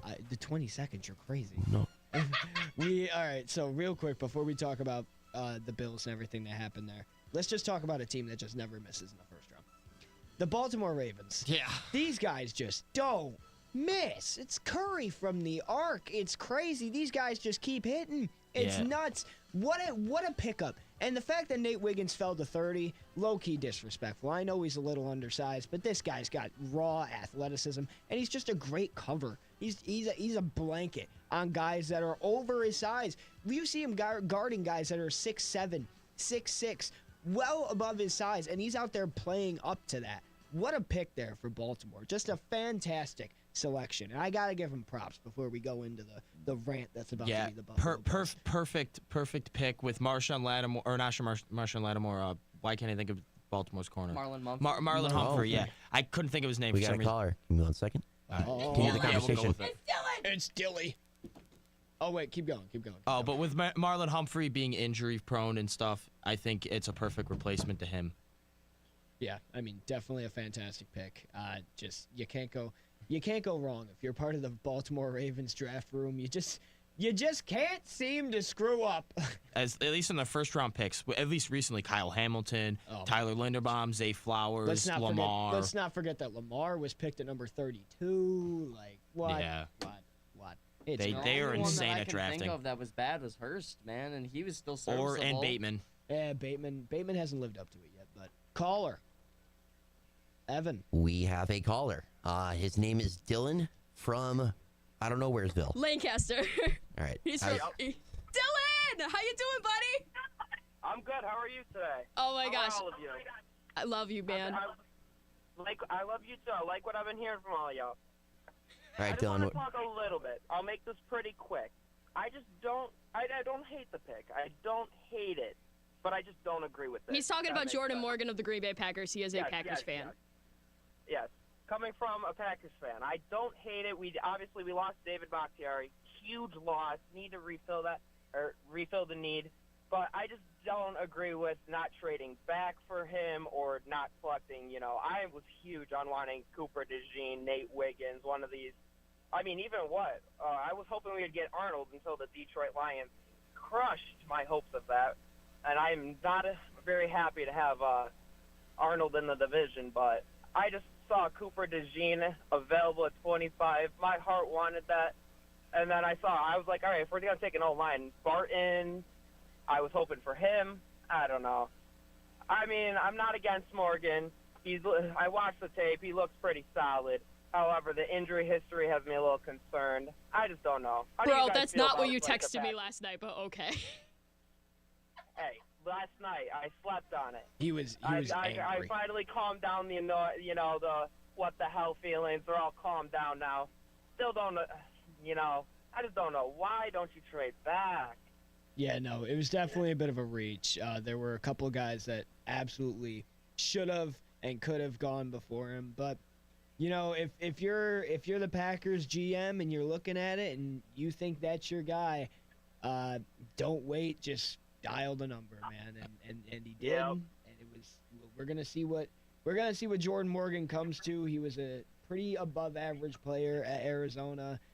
I mean, yeah, it's a smaller conference. We'll see how he plays up against bigger competition, but not an awful selection, just a bit of a reach. Yeah, I definitely get your love for Cooper DeJean. I think he is going to be a stud. I think he gets moved to safety, but that safety duo with him and Xavier McKinney, Jair Alexander is cornerback 1. That's a pretty darn good secondary. That's exactly what I wanted. I'm not like I really wanted that. It was right in there. I feel like this happens every year. Last year we had JSN right then and there. Hey, it could be just like that. We didn't take him, took LVN, and it ended up working out well in the long run. So I'm hoping for the same here with Morgan. That's fair. All right, Dylan. Thank you for calling in. Hold on, Dylan. What? How you feeling right now? How do you think those boys in Sunrise are feeling right now, Dylan? Oh, there you go. I feel great. 3-0 against Tampa Bay. I did not expect this. I thought they were going to give us the best fight out of all the teams in the Eastern Conference. Boy, am I glad to be wrong. Boy, those Bring boys. on whoever's next. We're buzzing right now. All right, Dylan, just want to say that. Absolutely buzzing. Last night's game, oh my. We'll talk more about it a little bit. Dylan, I love you. Thank you for calling in. Oh, yeah. You guys have a great day. All right, thanks, Dylan, for calling in out of Lancaster. Just want to say, if you guys want to be like Dylan and share your voice and opinion on the Blitz, you can call in at 878-5104, 878-5104. All right. Enough with these random teams like the Jags and the Bucks and the Packers and all these other randos. It's time to get into the hometown team. The show is called the Buffalo Blitz for a reason. We're going to get into the Buffalo Bills. Nah, we got to talk about the Panthers. No, we will actually talk about them a little bit here. Because they actually partake in a trade with the Bills. But before we get to that trade, we're going to get to the first one. The Buffalo Bills held the 28th overall selection in the 2024 NFL Draft. And they traded out, shocking, Bills Mafia once again, 2 times in a 7-year span. They traded with the rival of the conference. Back-to-back defending Super Bowl champions, the Kansas City Chiefs, to 32, where the Chiefs inevitably drafted wide receiver out of Texas, Xavier Worthy, the fastest 40 time in NFL history. The Bills got back a couple of picks, obviously going to pick 32 at the time, and then they got the round 3 pick, number 95, in round 7, number 221 from the Chiefs. But what are the thoughts on it, guys? I absolutely love the trade. Yeah. No, I really do. I don't think Xavier Worthy is that good. I really don't. And there's a saying: if your enemy is going to make a mistake, just let it happen. Zeke's re-signing with the Cowboys. But I really think it's gonna. I really think Xavier Worthy is not going to be very good. And then the Bills, they pick up a third. Obviously, at that point, being said, they had no more players with first-round grades. So why not trade back? Instead of reaching on someone, you trade back and you get picks. Now we have an extra third, so we have 3 day 2 picks instead of just 1. I think there's still plenty of value on the board. I don't even think they go receiver at 33. I really think they go with a Johnny Newton, a Cooper DeJean, a Jackson Powers Johnson, the best players left on the board. I think you should go with Edgerrin Cooper. Personally, that's just my opinion. I would actually hate that pick more than anything. Yes. Why would we draft a linebacker 4? Because your linebacking core is about as durable as a piece of paper. Terrell Bernard was pretty durable. You can't a freak leg break and a sprained ankle. That's really the only injuries. Milano's been pretty healthy, and Bernard was pretty healthy until he sprained his ankle. Yeah, now I mean, a sprained ankle you can easily come back from. Yeah, Milano's got to come back from that. And it's not about how many times you get injured. It's about if you can come back from the injury. And I think he will. And also, they just drafted Dorian Williams in the 3rd round last year. They expect him to be able to take a step. He's gonna taking the Bills a linebacker. Have been good at drafting linebackers in day 2 or 3. I would not expect them to spend. Cooper would be a day 2 pick. Yeah, but 33rd overall pick's a first-round pick. Yeah, basically, it's a late first-round pick. All right, but still. I really don't understand. So, on social media, watching all these Bills fans freaking out. Yeah, it's kind of annoying sitting through a draft all night for them to trade back and not actually take anyone. But you should not be worried about what other teams are going to take. You should not be worried about other teams' boards. You look at your board. What are players ranked? What's available? And if you don't feel comfortable taking someone at that spot where you're going to reach, then you trade back and you get future assets. You get more picks to help this team that has a lot of depth holes. You almost every single position we could gain another player, at least in some depth piece, and it would help out because we did lose a lot of players in the offseason to cap casualties, which I thought were needed, but now we have a lot of depth holes, so we need a lot of draft picks to fill in these holes, and it's a perfect way to add an extra third. While I really don't think Xavier Worthy was the next receiver on the board, I really think their next receivers, if they were going to draft him, they wouldn't have traded him. Yeah, my thing is this. It's like, when it came to the Bills, if they traded back for the sole reason of the players that were still available on the board were, in their eyes, not first-round material. So at the end of the day, it's okay to trade back. It's okay to not have a first-round pick because it also saves you a lot of money because first-round picks usually get, a lot more money than, other round picks. So I definitely agree with Brandon Beane and what his process is. And at the end of the day, we still got, a lot more draft picks as well. We got 2 second-round picks and 1 third-round pick tonight. So I'm really excited to see what Brandon Beane has and what they're going to be doing. In Beane we trust. Yes, and speaking of the second trade that took place, the Buffalo Bills obviously had the last pick of the first round with the trade that involved Kansas City, but then the Carolina Panthers stepped in and gave us pick 33 and pick 141 of the 5th round, and we sent them pick 32, which ended up them drafting Xavier Legette, the wide receiver, and then we sent over pick 200 in the 6th round. And now the Buffalo Bills, before we get into that trade and what this means, the Bills picks go as the following. We have 2 second-round picks today in day 2, pick 33 and 60. We have a third-round pick from Kansas City, pick 95. We have a pick in round 4, 128. We have 3 fifth-round picks in pick 144, 160, and 163. And we have pick 204 in the 6th round and pick 221 from Kansas City in the Chiefs. The Bills have 10 selections, and this is the largest draft class in the Brandon Beane era if they do utilize all 10 draft picks on prospect players. So the Bills pretty much with a first-round pick, a late first-round pick in hand, and then a natural second-round pick still, not having to eat the cap of a first-round pick. What do we think the Buffalo Bills are going to do here after they made 2 trades on the day 1 of the NFL draft? I Evan, think it has to be depth. I really think that they will either trade back with Washington, who is 36-40, because it still gives you enough room to get a wide receiver if needed. But before you guys continue on with the hypotheticals of what could happen today, I do want to go back to a guy I deeply hate, Xavier Worthy. Oh my God. He's not worthy. He is not worthy of being a Buffalo Bill, and I will tell you why. Because Mr. Justin Bachman last night called me Step Boy. He kept on calling me Step Boy. Boy. So Mr. Justin Bachman, I'm bringing out the stats. Yeah, go ahead.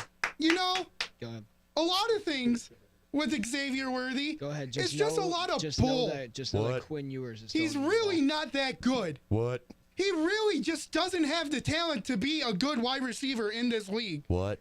Honestly, I know What? everybody's saying he's becoming the next Tyreek Hill. Oh, What? you gave him a 4.41 fastest receiver ever in the draft. What? In the combine history. What? You want me to name a couple of the other fastest people in combine history? Talk to him. John Ross. What? What has he done? He's a bum. What? Carlon Baines. What? Or Barnes. Don't What? even know how to say his name right because he's a bum. What? Chris Johnson. What? Never really did anything. Bum. Wait, what? Had literally Yeah, a 2000. I called him a bum. Season. He had Literally, yards, but he literally. didn't have playoffs. He was also a running back where Dre Archer. Yeah. Dude, I was on your side until that one. Yeah. Dre Archer. Bum. What? Tariq Woolen. What? Jury's out. Yeah. Jury's out. I'm not He going to was say not. Tariq He was Woolen's a not bum. that He's great. He actually did pretty not good. take a step last year. He was kind of DJ Turner. What? Who the heck is he? Don't know. Bum. Marquise Goodwin. What? Know him pretty well. Bum. Henry He's been in Ruggs. the league for a while.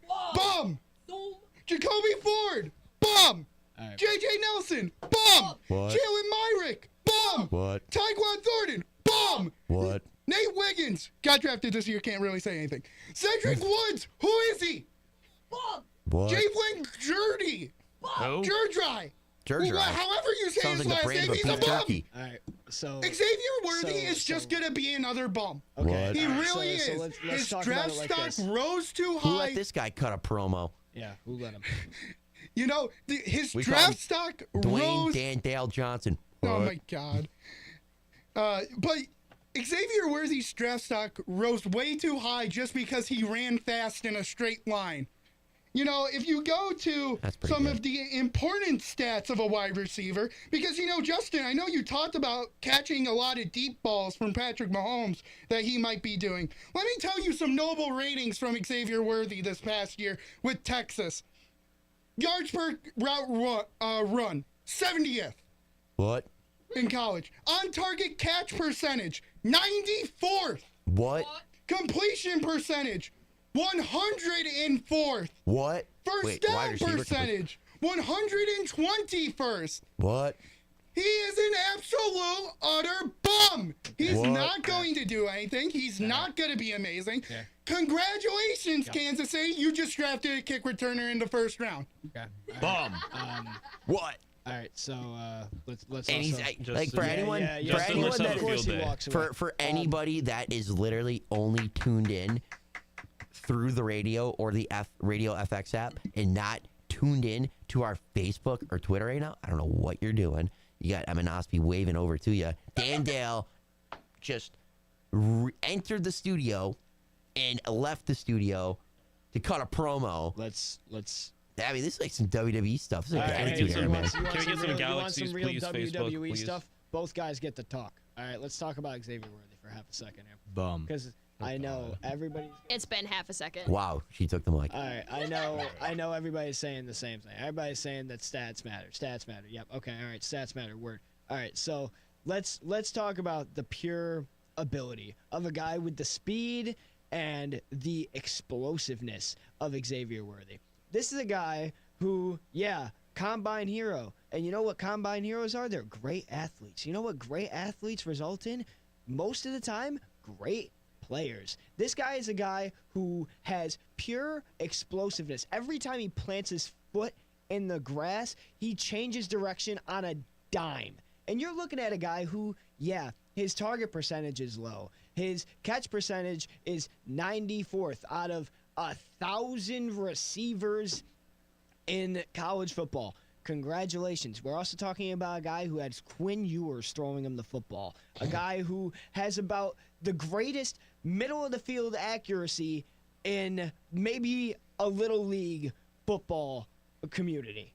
This guy cannot throw the ball over the middle. Quinn Ewers is an outside-the-numbers guy, and Xavier Worthy is an inside-the-numbers guy, which is perfectly fine because what his work outside the numbers is fantastic. When he runs a dig route to the outside and catches a ball or he runs a screen, we're talking about a guy with 4.21 speed. You're going to give him a screen, that brother's going to be gone. Give him half-decent blocking. Look who's blocking for him. Travis Kelce's out there blocking for him on a wide receiver screen. Are you kidding me? Travis Kelce's at least going to eat up attention. He's not a great blocker, but he's going to eat up the attention.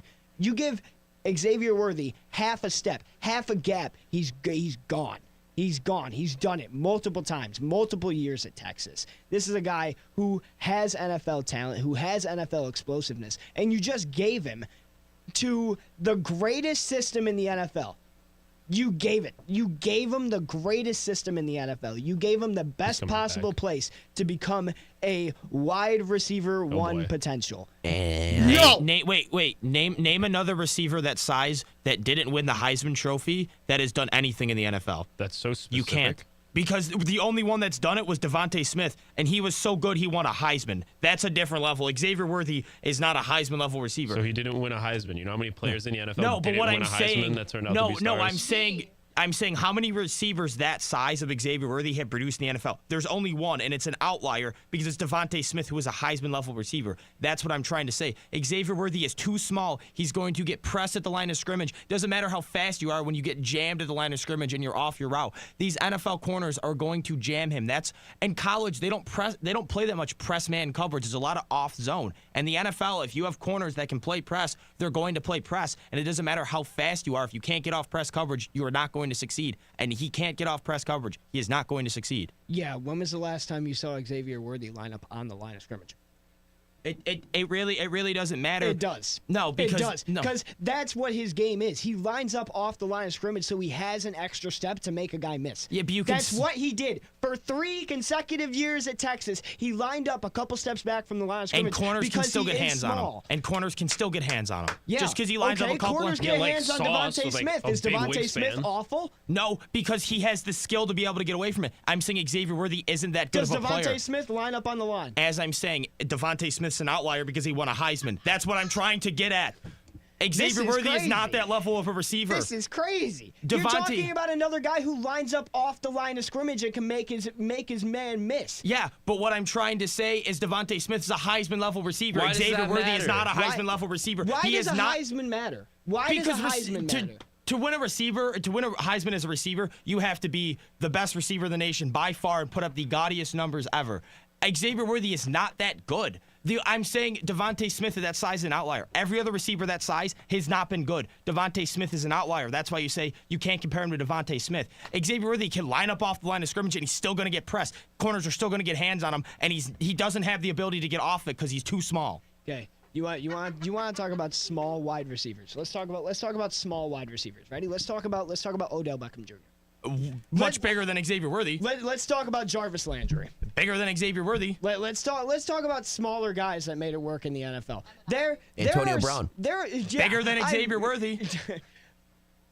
Xavier Worthy's 165 pounds. I want you to know. Everyone you named is 180 plus. I want you to know that there is 5 months before the NFL season starts. If you think that he can't put on a good 8 to 10 pounds before the NFL season, I think you're nuts. And then that could affect his speed, though.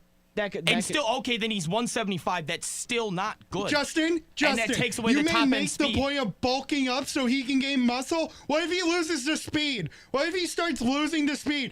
Tyreek Hill ran a 4.29. He's 191 pounds, and he was able to keep his speed. I don't think Worthy can gain pounds, stay big, not get hurt, and keep his speed. He's going to be a brittle bum who's going to get injured. That's a new word. And I'm not saying this just because he's on the Chiefs. Justin, you were talking about the combine. Let's go over what the NFL combine said Xavier Worthy's weaknesses were. Thin and lacking functional strength to fight through press. Needs to improve efficiency and quickness getting off the ball. Lack of hand strength gets him bullied on contested catches. Takes reps off when he's not expecting the throw to come his way. Fails to adjust his speed to ball placement consistently enough. So, if you really want to say the combine guy, if you really say that he can gain pounds, I don't think he can do either. He's a bum. Yeah. All right. So you're walking all over a guy who's going to the NFL. I want both of you to take a round Do of we applause realize for who's yourself. throwing this man the football? Probably one of the greatest quarterbacks in Of all the all run time? placement No, ever. I completely agree with that. And I'm not saying this because he got drafted by the Chiefs. I was thinking this before the draft. I just don't think Xavier Worthy is that good. Okay, I've been saying this for months now. He's like the one receiver, but him and Keon Coleman are like the only receivers I don't want the Bills He to didn't like draft. Keon Coleman. And they probably will end up drafting. I have a scenario to ponder. So if the Bills didn't see, I heard that. If the Bills didn't see Xavier Worthy as a number 1 round prospect at all, so that means he's not worthy of the Bills drafting them. All right. So Good wordplay. The reasoning is his speed is overrated, and he didn't win a Heisman, and he's small, so the Bills didn't want him. So you're riding with Curtis Samuel. Correct. The Correct. Heisman thing is just to Correct. prove that Devontae Smith is an outlier. And they're going to draft a receiver today, most likely. So they're going to have a receiver to play that X role that Xavier Worthy couldn't play. I just brought up the Heisman Trophy to show that Devontae Smith is an outlier of receivers at that size. Other receivers at that size that aren't nearly as good as Devontae Smith don't produce in the NFL. I'm going to take that as a yes. So the receiver that's still there right now, yes, you guys can draft another one. All right. That isn't out of the question. Sir Curtis Samuel, who is 2 inches shorter than Xavier Worthy. How much does he weigh? I think I looked all that up. I looked up height. When I'm talking about small, I don't care about height. I'm talking about weight. 194 pounds. He's 3 pounds heavier and 2 inches shorter. Xavier with Worthy, no Heisman Trophy 165 pounds. Xavier Worthy's 30 pounds lighter than Curtis 30? Samuel. Right. I was giving And a wrong that's number. a completely different style of play. Curtis Samuel is a very short guy, and he's proven to play well in Joe Brady's system. As in 2020, So now style he of had play and system matters? The fact it's he's always playing with matters. Patrick Style Mahomes. of play and system always matters. Yes. He's in a gadget system. Yes. He's speedy. He doesn't have to line up on the line. He's off the line. He's probably going to be moving in motion a lot. Are we forgetting that Rashee Rice is not going to be playing football there? The targets are going to go up for him. Oh, obviously. Travis Kelce is going to be moving around. He's going to be blocking for him. They still have multiple things on that team that can distract the team from trying to cover the guy who's running 4-2-1. Like They don't Clyde need him to Edwards-Helaire. run on a straight. They don't need him in the middle. He just runs slants like Odell did for the first 3 years. Look how great that worked for him. It is definitely scary that he's with Mahomes and Andy Reid. I have said that. Odell I'm did scared more than about running that. slants, But though. I'm talking I know, about but it him worked as a good for receiver. Sometimes talent matters, scheme matters, it all matters, and I think his talent is just lacking enough. Yes, I think Andy Reid and Patrick Mahomes are going to be able to get the most out of him. I just don't think he's very good. I don't think what they get out of him is going to be enough worth the 28 pick. Yo, Spike is on fire today. Can I just say that? Curtis Samuel is also a different receiver than Xavier Worthy, and Curtis Samuel's playing a different role than Xavier Worthy. But you got to understand, you just gave Patrick. I get it. The Bills may not have needed him.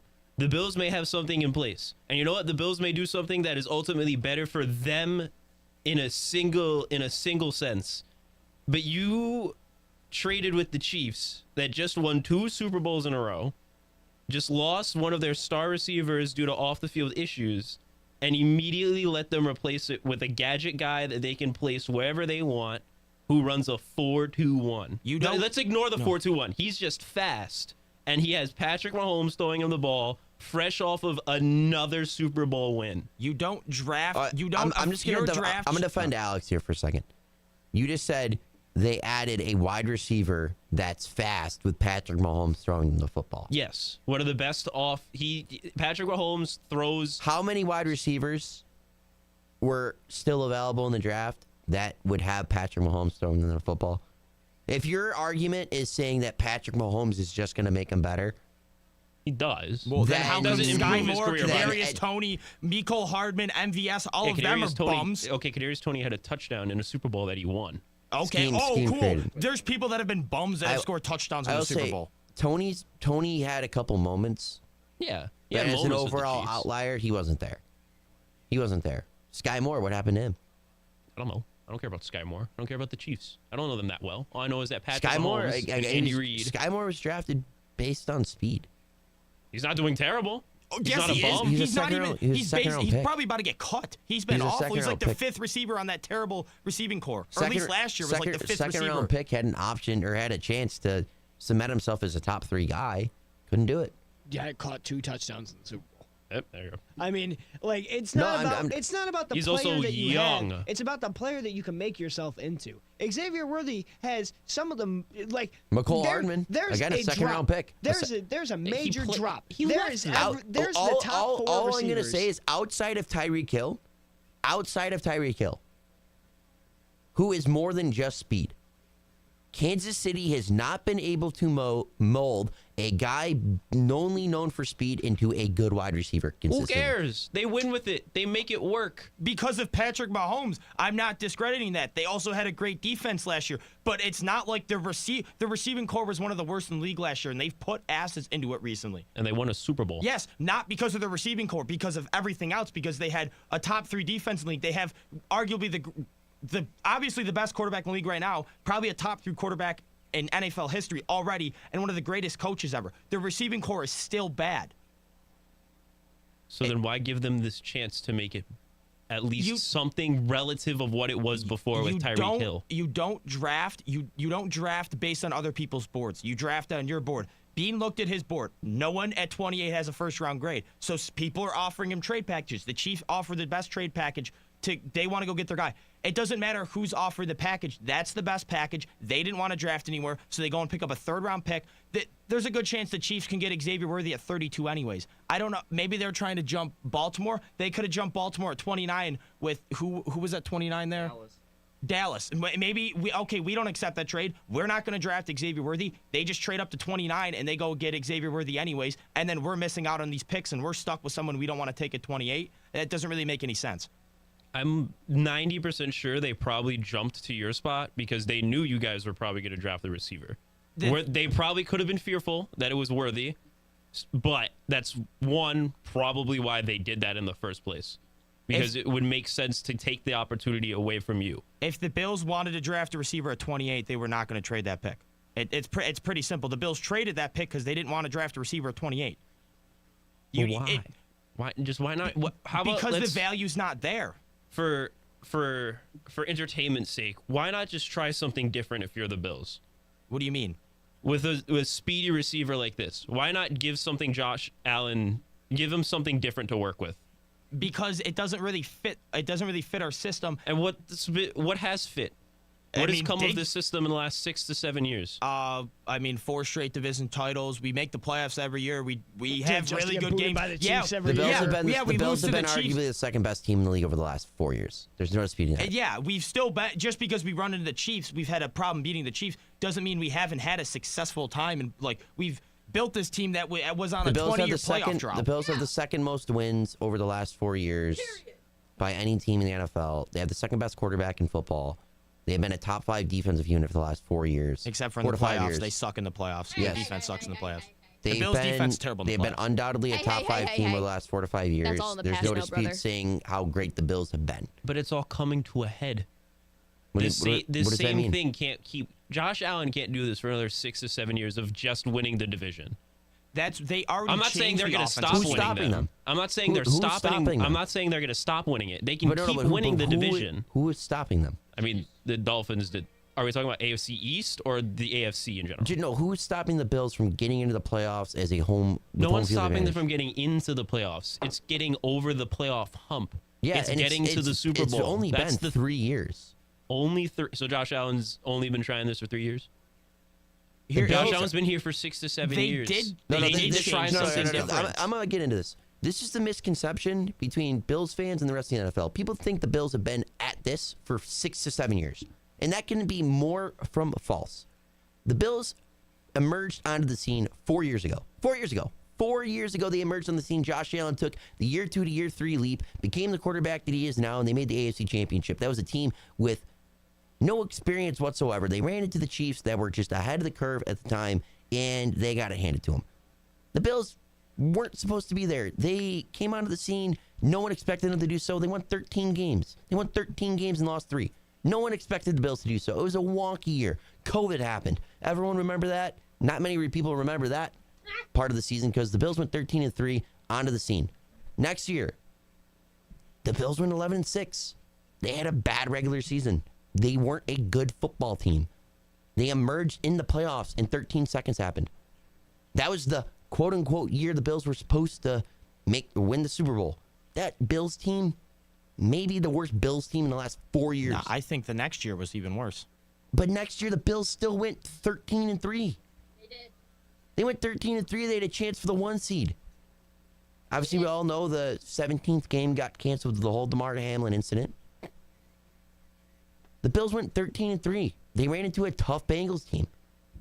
They also went through so much too besides the DeMar Hamlin The stuff. next year, this year too for me, because the emergency year doesn't matter. Like that's just you're there. It's like Jacksonville. Jacksonville emerged onto the scene, right? They inexperienced. They blew a lead. They weren't ready to face the Chargers. You know, or no, I'm sorry, I keep getting mixed around. They beat the Chargers and then they went up against Kansas City. Yep. They blew the lead then. Yep. That's what I meant to say. We held the best offense in the league to 7. That's what I'm saying. Like inexperience, right? Houston, right? These year ones are like just feeling out for teams. So the Bengals is year 2. Year 3 was this past season where the Bills had the Chiefs. Stephon Diggs happened, right? The Bills are right there. It's not. I don't think they're ever going to get over. They'll get over the hump, and it's true that they will get over the hump. If anyone says they're not going to get over the hump, it's just the media blindness that is just thrown into people's brains. I think the Bills have been winning games for the last 4 to 5 years. They've had the second most wins. They've had the quarterback with the most touchdowns in the National Football League over the last 4 years. Exactly. So and I feel like Justin it's going to come to Buffalo's turning point at some point. I'm not saying it's going to be next year. So the Josh Bills, is 27. To get back to the whole media blindness thing, like Justin probably has experienced it with the Jags, same with you, Frank, for Tampa, and Spike with the Jets. Like, everyone within the fandom can be a bit delulu sometimes. It's just that the Bills, I think, have just been, like, a little bit more delulu over the last, like, couple of years. And it's getting to the point where it's just, like, you just got to trust these people. You got to stay optimistic, because that's all that matters. And to act like the Bills haven't made changes, this offseason they are trying something new. They went to that Joe Brady system, and it worked very well. Yeah. The problem is Stephon Diggs took a step back and wasn't able to make plays down the field. And they made that change. And so they're going to go and find their guy that can replace Stephon Diggs. Khalil Shakir was an absolute beast under Joe Brady. He led the team in yards despite having half the targets of Diggs. He's going to take a step. Dalton Kincaid last year as a rookie showed a lot of flashes. He's going to take a step. Curtis Samuel is an upgrade from Gabe Davis. Justin Shorter and Matt Collins are upgrades from Trent Sherfield and Deontay Hardy. Dawson Knox is still there. Our line was very young and should be getting better. James Cook's getting better. The offense around him has gotten better from last year. I wholeheartedly believe that. And I think now they have a full offseason to implement that Joe Brady system, which they're trying to recreate the Chiefs system, where it's a lot of running the ball, short passes, and then you wait for the defense to come up and you hit them over the top. You just need a player that can consistently create separation down the field. And I don't think Xavier Worthy can do that in the Bills situation as we get back to that, because I just don't think he can get away from defenders, and he can't make those 50-50 balls. So if you throw it up to him, I just don't think he's coming down with it. Who on your team right now is catching a 50-50 ball? So the Bills. That's where they're going to draft him. It's definitely not Xavier Worthy. Matt Collins. I'm going to say this statement whether it's heard or not. Matt Collins is crazy. So the Bills get all this time to develop. They get their chances. They're doing really good. It's all respectable. Everything you said about all of their players needing to take this next step, their second step in their career, whether it's their second, third year, fifth or fourth, and they're still making improvements. I understand and I respect all of that. So how come Xavier Worthy is immediately a bum and he hasn't even gotten to play in the NFL yet? But the Bills get to wait, and Dawson Knox gets to develop and have a better second year.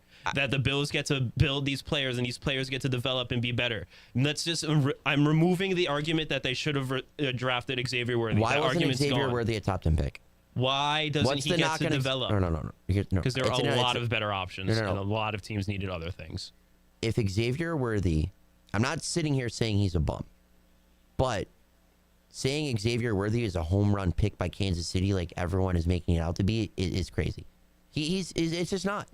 I'm not out here saying it's just a scary thought. Runs. But people are making it out that the Bills screwed themselves over again because they gave Kansas City the 32nd overall draft pick in the NFL draft to draft a guy, the 28th pick, and they got 32 with question marks. Why was Xavier Worthy not taken inside the top 10?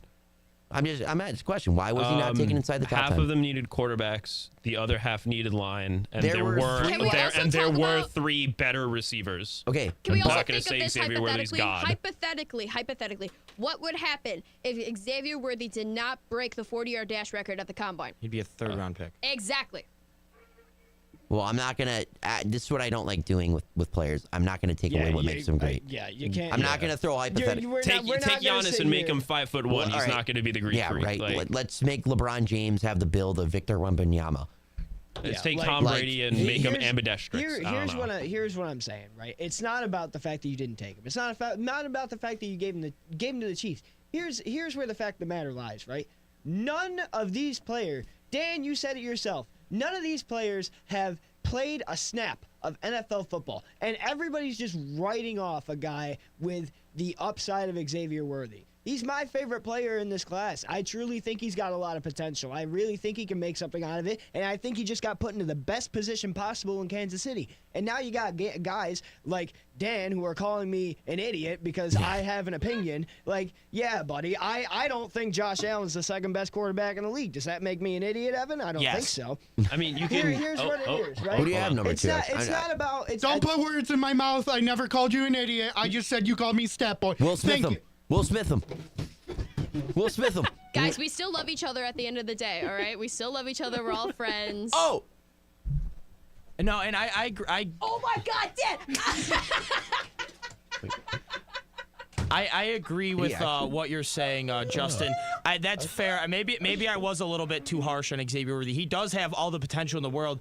Just from everything I've seen in college, I don't think he reaches that. I just don't think he reaches that potential because I don't think he has the talent. Yes, if he can improve on some of these things and he can put on the muscle without it killing his speed, you're right. I think and learn how to get off press. Yes, I think he could be a beast. I just don't see it happening. That's my thing. I just don't think it's going to happen.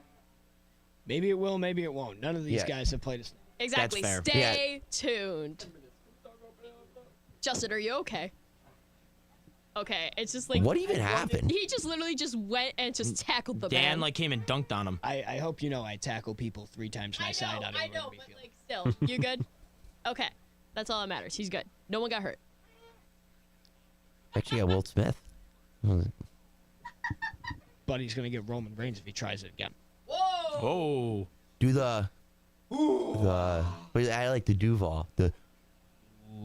No, but like you know how Roman Reigns does like the Samoan. Yeah, I know. I get it. All right, let's move on to the NHL playoffs. You got 10 minutes. We got 10. You know what? So me and Dan always go at it. I think we've been trying to find our new Dan and Evan trying to go at it. Think about with Alex and Justin.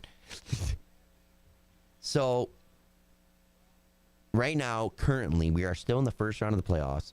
Each series has played 2 games or more. We'll start in the Eastern Conference here as the Florida Panthers are up 3-0 over the Tampa Bay Lightning. Quick thoughts on that, Frank? It's beautiful. Last night, the fourth line between Okposo, Stenlund, and Stoli or Stolers, we call him Stoli, was absolutely on fire last night. They were battling the boards the entire time. Okposo gets an assist. Stolers gets a goal on an amazing rebound, which has kind of been like the story on the Panthers so far, is they've been pounding the crease, and they get lucky. Not lucky, because it's what we've been doing all season, is going in with the rebounds and taking a one-timer just quick in. And Sergei Bobrovsky has been a difference maker. He's been possibly the best goalie in the playoffs so far. Now that Demko's out, there's been no defense in the Winnipeg, so you can't put Hellebuyck in there. So I don't think he's been the best goalie so far in the playoffs. And to be up 3-0 on Tampa, a team that's been in our nightmares for the past 3 years, every time we play them, I just feel, anxious. Now being 3-0 on them in the first round, looking for a sweep. I'm not saying we are, because I hate saying that, because it always comes back to bite everyone in the butt. But where we're standing right now, no Sam Bennett, but depth-wise, we're looking fine. So now Boston is up 2-1 over the Toronto Maple Leafs, who have been without William Nylander for 3 games with migraine issues. There's a chance he comes back. But Boston, the team that has been known knocking Toronto out of the playoffs, has a game advantage on them heading into Game 4. The New York Rangers up 2-0 over the Washington Capitals. You're a Rangers fan there, Spike, right? I say it's gonna be a 5 game, only because we're just gonna grab a bunch of players from juniors and throw them out there in one of these games, so we can actually rest for the second round. You think no, not juniors? Yes. You can't pull up guys from juniors. Yeah, right we now. will. We'll make it legal. We'll change the rules and we'll make it legal, and they'll come play for us. We'll just get the New York team from the women's National Hockey League, and they'll just play a game, and we'll just rest for a little bit. If they happen to win, that would be even funnier. I'm having a blast over here with the Rangers, though. They defended home exactly how they needed to. Madison Square Garden is still undefeated in the playoffs. And I think they play tonight. So I will be watching that game and paying a lot more attention, so I have a lot more to say on Monday when it comes to the Rangers and Capitals series. But as of right now, 8-3 total goals when it comes to playing them in this series so far. I think we are doing everything that we need to do, and we will take care of business. All right, Carolina is up 3-0 on the New York Islanders, just like what many people saw. That's going to wrap up the Eastern Conference for now. Vegas is up 2-0 over the Dallas Stars. They head back to Vegas, looking to go back-to-back. That's the defending Stanley Cup champions. Jack Eichel, 4 points in 2 games so far, coming for the Conn Smythe. Got robbed of it last year. Oh, my gosh. Down to Winnipeg and Colorado. They're tied at 1 apiece. What are your guys' thoughts on that one so far, Winnipeg and Colorado? It's been a really good series, like really back-and-forth series so far. Yeah, I think it's probably been the best series so far in the playoffs. I think it's been both games, were 1-goal games? Or was the second game, was there an empty netter to make it a 2-goal game? I think it was an empty netter at the end. So basically, both of them are one-goal games, high scoring.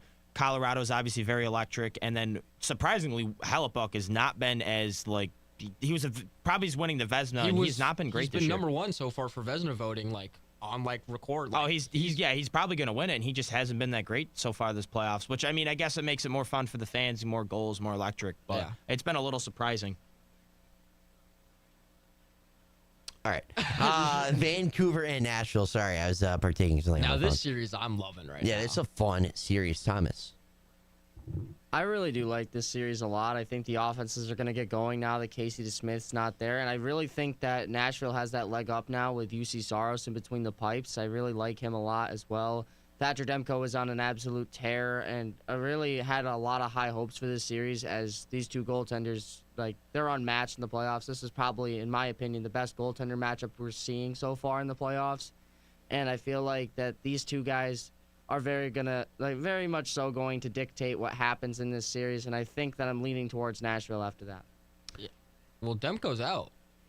Demko's out now, yeah. So Demko being out, and that's really dictating my opinion, because I had Vancouver winning this series in 6 games, and now I think Nashville could probably take this. Philip Forsberg's been doing a really good job there. I think their depth's coming in clutch for them, and I really like their odds now.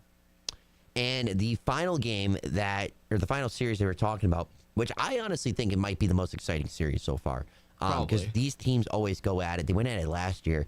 Edmonton and the Kings. Oh yeah. Connor McDavid is insane. Already Yeah. 6 assists in 2 games. Zach Hyman already has 4 goals. That top line is just honestly, it's honestly probably the best line in hockey mostly because McDavid's on and he's just that good. But they just score and score and score. You can't stop them. Have you guys seen the graph chart of Zach Hyman's goals and where they're scored from? Oh yeah, it's a bunch of tip-ins, but you got to give if it was if it was easy, then everyone would do it. But I'm just saying, they're all right in front of the net, and it's just insane that that's where all his goals are from. Because props to him. Because McDavid brings so much attention, and he's so good at working the net that he gets these rebounds, he gets these passes, and puts it right home. And I mean, yeah, credit to him for being able to do this. Because again, if it was easy, anyone could go in and do it. But no one's put up 50 goals with McDavid like that. Yeah, Did anyone have Zach Hyman being a 50-goal scorer on their bucket list? No. Not at all. I think he's a really good player, though. I think he's a really good player, though, to be able to play the front of the net like you're mentioning. He offers that duality to that line because you see McDavid, he's more of a playmaker. He's more shifty. He tries to get around you with finesse. This guy is a power dude. He can sit in front of the net and take the hits, tip in the puck like no one else is willing to do on that line. That's why when you're sharing a line with Draisaitl and McDavid, you are usually not going to be the one to be looked at as like, he's getting 50 goals. Oh, yeah, exactly. So for you to be the one out of that line to be like, oh, wow, like a big 50-goal season is impressive. So for him to be the one on the line that gets it, that's good for Edmonton with how much depth they have now.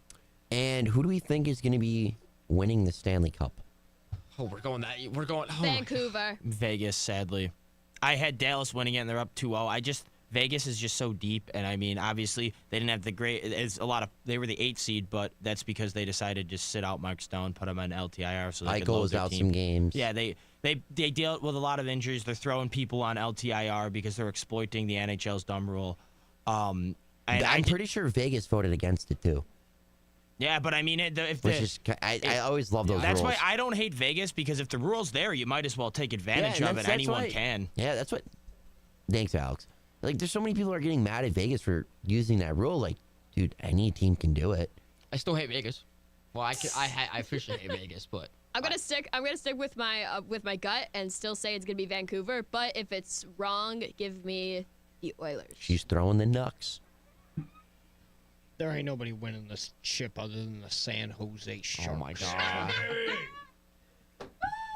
I want to know what timeline you're in. The Sharks timeline, baby. 2016. What multiverse this is? Sharks time, baby. Back when the Sharks were decent. No, back when Martin Brett Jones, Vezina candidate. Back when Brett Burns still had teeth. Oh jeez. Oh my god. Let's go Sharks. I'm with Anyone the else? Sharks. Sharks. Basketball. Yeah, I was. Yeah, the NBA exists, and it's pretty fun. I mean, Denver's what other winning team it am I all. gonna pick? I think if Vegas can get hot, Vegas can definitely win the cup again, man. I really think we might see. I think right now it's very realistic to see a potential rematch with Florida and Vegas all over again. I think that's what it's kind of heading towards. I really want it to be Florida if that does end up like that, but I think all bias aside, and that's in that sense, I think Vegas has a realistic chance of repeating. Which would just set the world aflame. All right, and I have Vegas winning as well. Let's move over to the NBA playoffs real quick here. 2 minutes, quick speed run. Yeah, we got 2 minutes here. The Lakers are garbage. D'Angelo Russell doesn't know how to play basketball. The Knicks and the 76ers is a fantastic series. The Magic remembered how to play basketball. Anything else interesting? The Bucks and Celtics just that good. The Bucks and the Pacers have tied the series. Mavs. The Clippers Mavs is going to be a fun one, and Celtics the Suns suck. Yeah. The Nuggets are gonna sweep this series. Yeah, the Nuggets are gonna win the championship again. They're repeating. Give me the Nuggets. I don't know about that. Sorry, but your Knicks played last night. Yeah, Embiid Mitchell dropped Robinson. What are you Joel talking about? Embiid They literally just injured put up- our starting center. What do you mean? They literally just put up 114 points. You can't say it's a mad performance. This is a playoff game. I This mean, is a they'd playoff- let Embiid get 50, which is rough. But Well, yeah. But yeah, when when he injures the defender that held him to 7 points in game 2, yeah, I he's mean, the gonna guy score was about 50. to step on him, so he was trying to move his leg. No, he I wasn't. don't He know was about all standing next to him. He was laying down next to him, and then he just decided to not get up. That's it was his conscious choice to not get up and then wait for Robinson to jump and then grab his leg. Okay. Also, it took an Embiid 50-point game, and you only won by 9. Yeah. Like The Knicks are perfectly fine in this series. Oh no, I'm saying no. I'm not saying they're not. Yeah, No, I think the Knicks are I gonna say win this may extend to 6 because Achua is probably going to have to really drastically adjust. So I will give him, honestly, I'll say both teams sweep their home games for now, while Achua adjusts and or Mitchell Robinson somehow comes back healthy-ish to play. But like I believe we're still fine. Joel Embiid and Tyrese Maxey are the only two people on that team that can score, and Jalen Brunson has found his shot. All right. Everyone's NBA final prediction picks, and while you're doing it, shout out your socials. Nuggets. I choose the Nuggets to go back to back, and you can follow me on Twitter and Instagram at Emanospi. That's just my full name. No caps, no spaces, no nothing. I'll say I'm still gonna stick with it. I'll say it's Dallas and the Nuggets in the finals, and unfortunately, or no, my goodness, goodness gracious, the Celtics and the Nuggets in the finals. And I still think the Nuggets get it done. You can follow me. You can see all the clips from last night's fun with the draft on my TikTok at JBach, BACH22. Thomas. All right, I'm going to go with the Denver Nuggets as well. I think the Nuggets got a good team there. Joker's going to carry them to their second straight. And you can follow me on Instagram at T_Bailey2483. Alex. Yeah, I think Denver beats Boston in the finals, as I've been saying. Honestly, I think since like the beginning of the year. And you can follow me on Instagram at amiley21 or on Twitter at AJBud7. All right, Spike and then Frank. I'm going Knicks Mavs in the finals. Not going to pick a winner just yet, just to keep it a little exciting. Let's go Rangers, Jets, Joey D, Masterclass, inbound for the rest of the draft. You can find me on Instagram, Spike2eyes172, or on Twitter at SBLU_NK. Find me on Instagram at I have my NBA pick. Magic beat Denver. And then find me on Instagram at FrankLopez_561. Find me on Twitter at Frank561Lopez. Let's go Cats. Let's go Panthers. We're winning the whole damn cup. No bias to these picks at all. My team's out of the playoffs, so I'm going to go with the OKC Thunder. I think the Young Guns are going to upset everyone here in the Western Conference and whoever the Eastern Conference correspondent was. My name is Ben Evan Harrington. Once again, you can follow me on Instagram at Evan Harrington_63 and on Twitter at EvanH_716. Man, I almost forgot my handles there for a second. I just want to say thank you to everyone who tuned in to today's episode of The Blitz on this beautiful Friday afternoon here in Buffalo, New York. Once again, this has been The Blitz on 91.3 FM at WBNY, Buffalo's original alternative station since 1982, brought to you by the Buffalo State Student Activity Fee. Take care, and we will see you guys on Monday.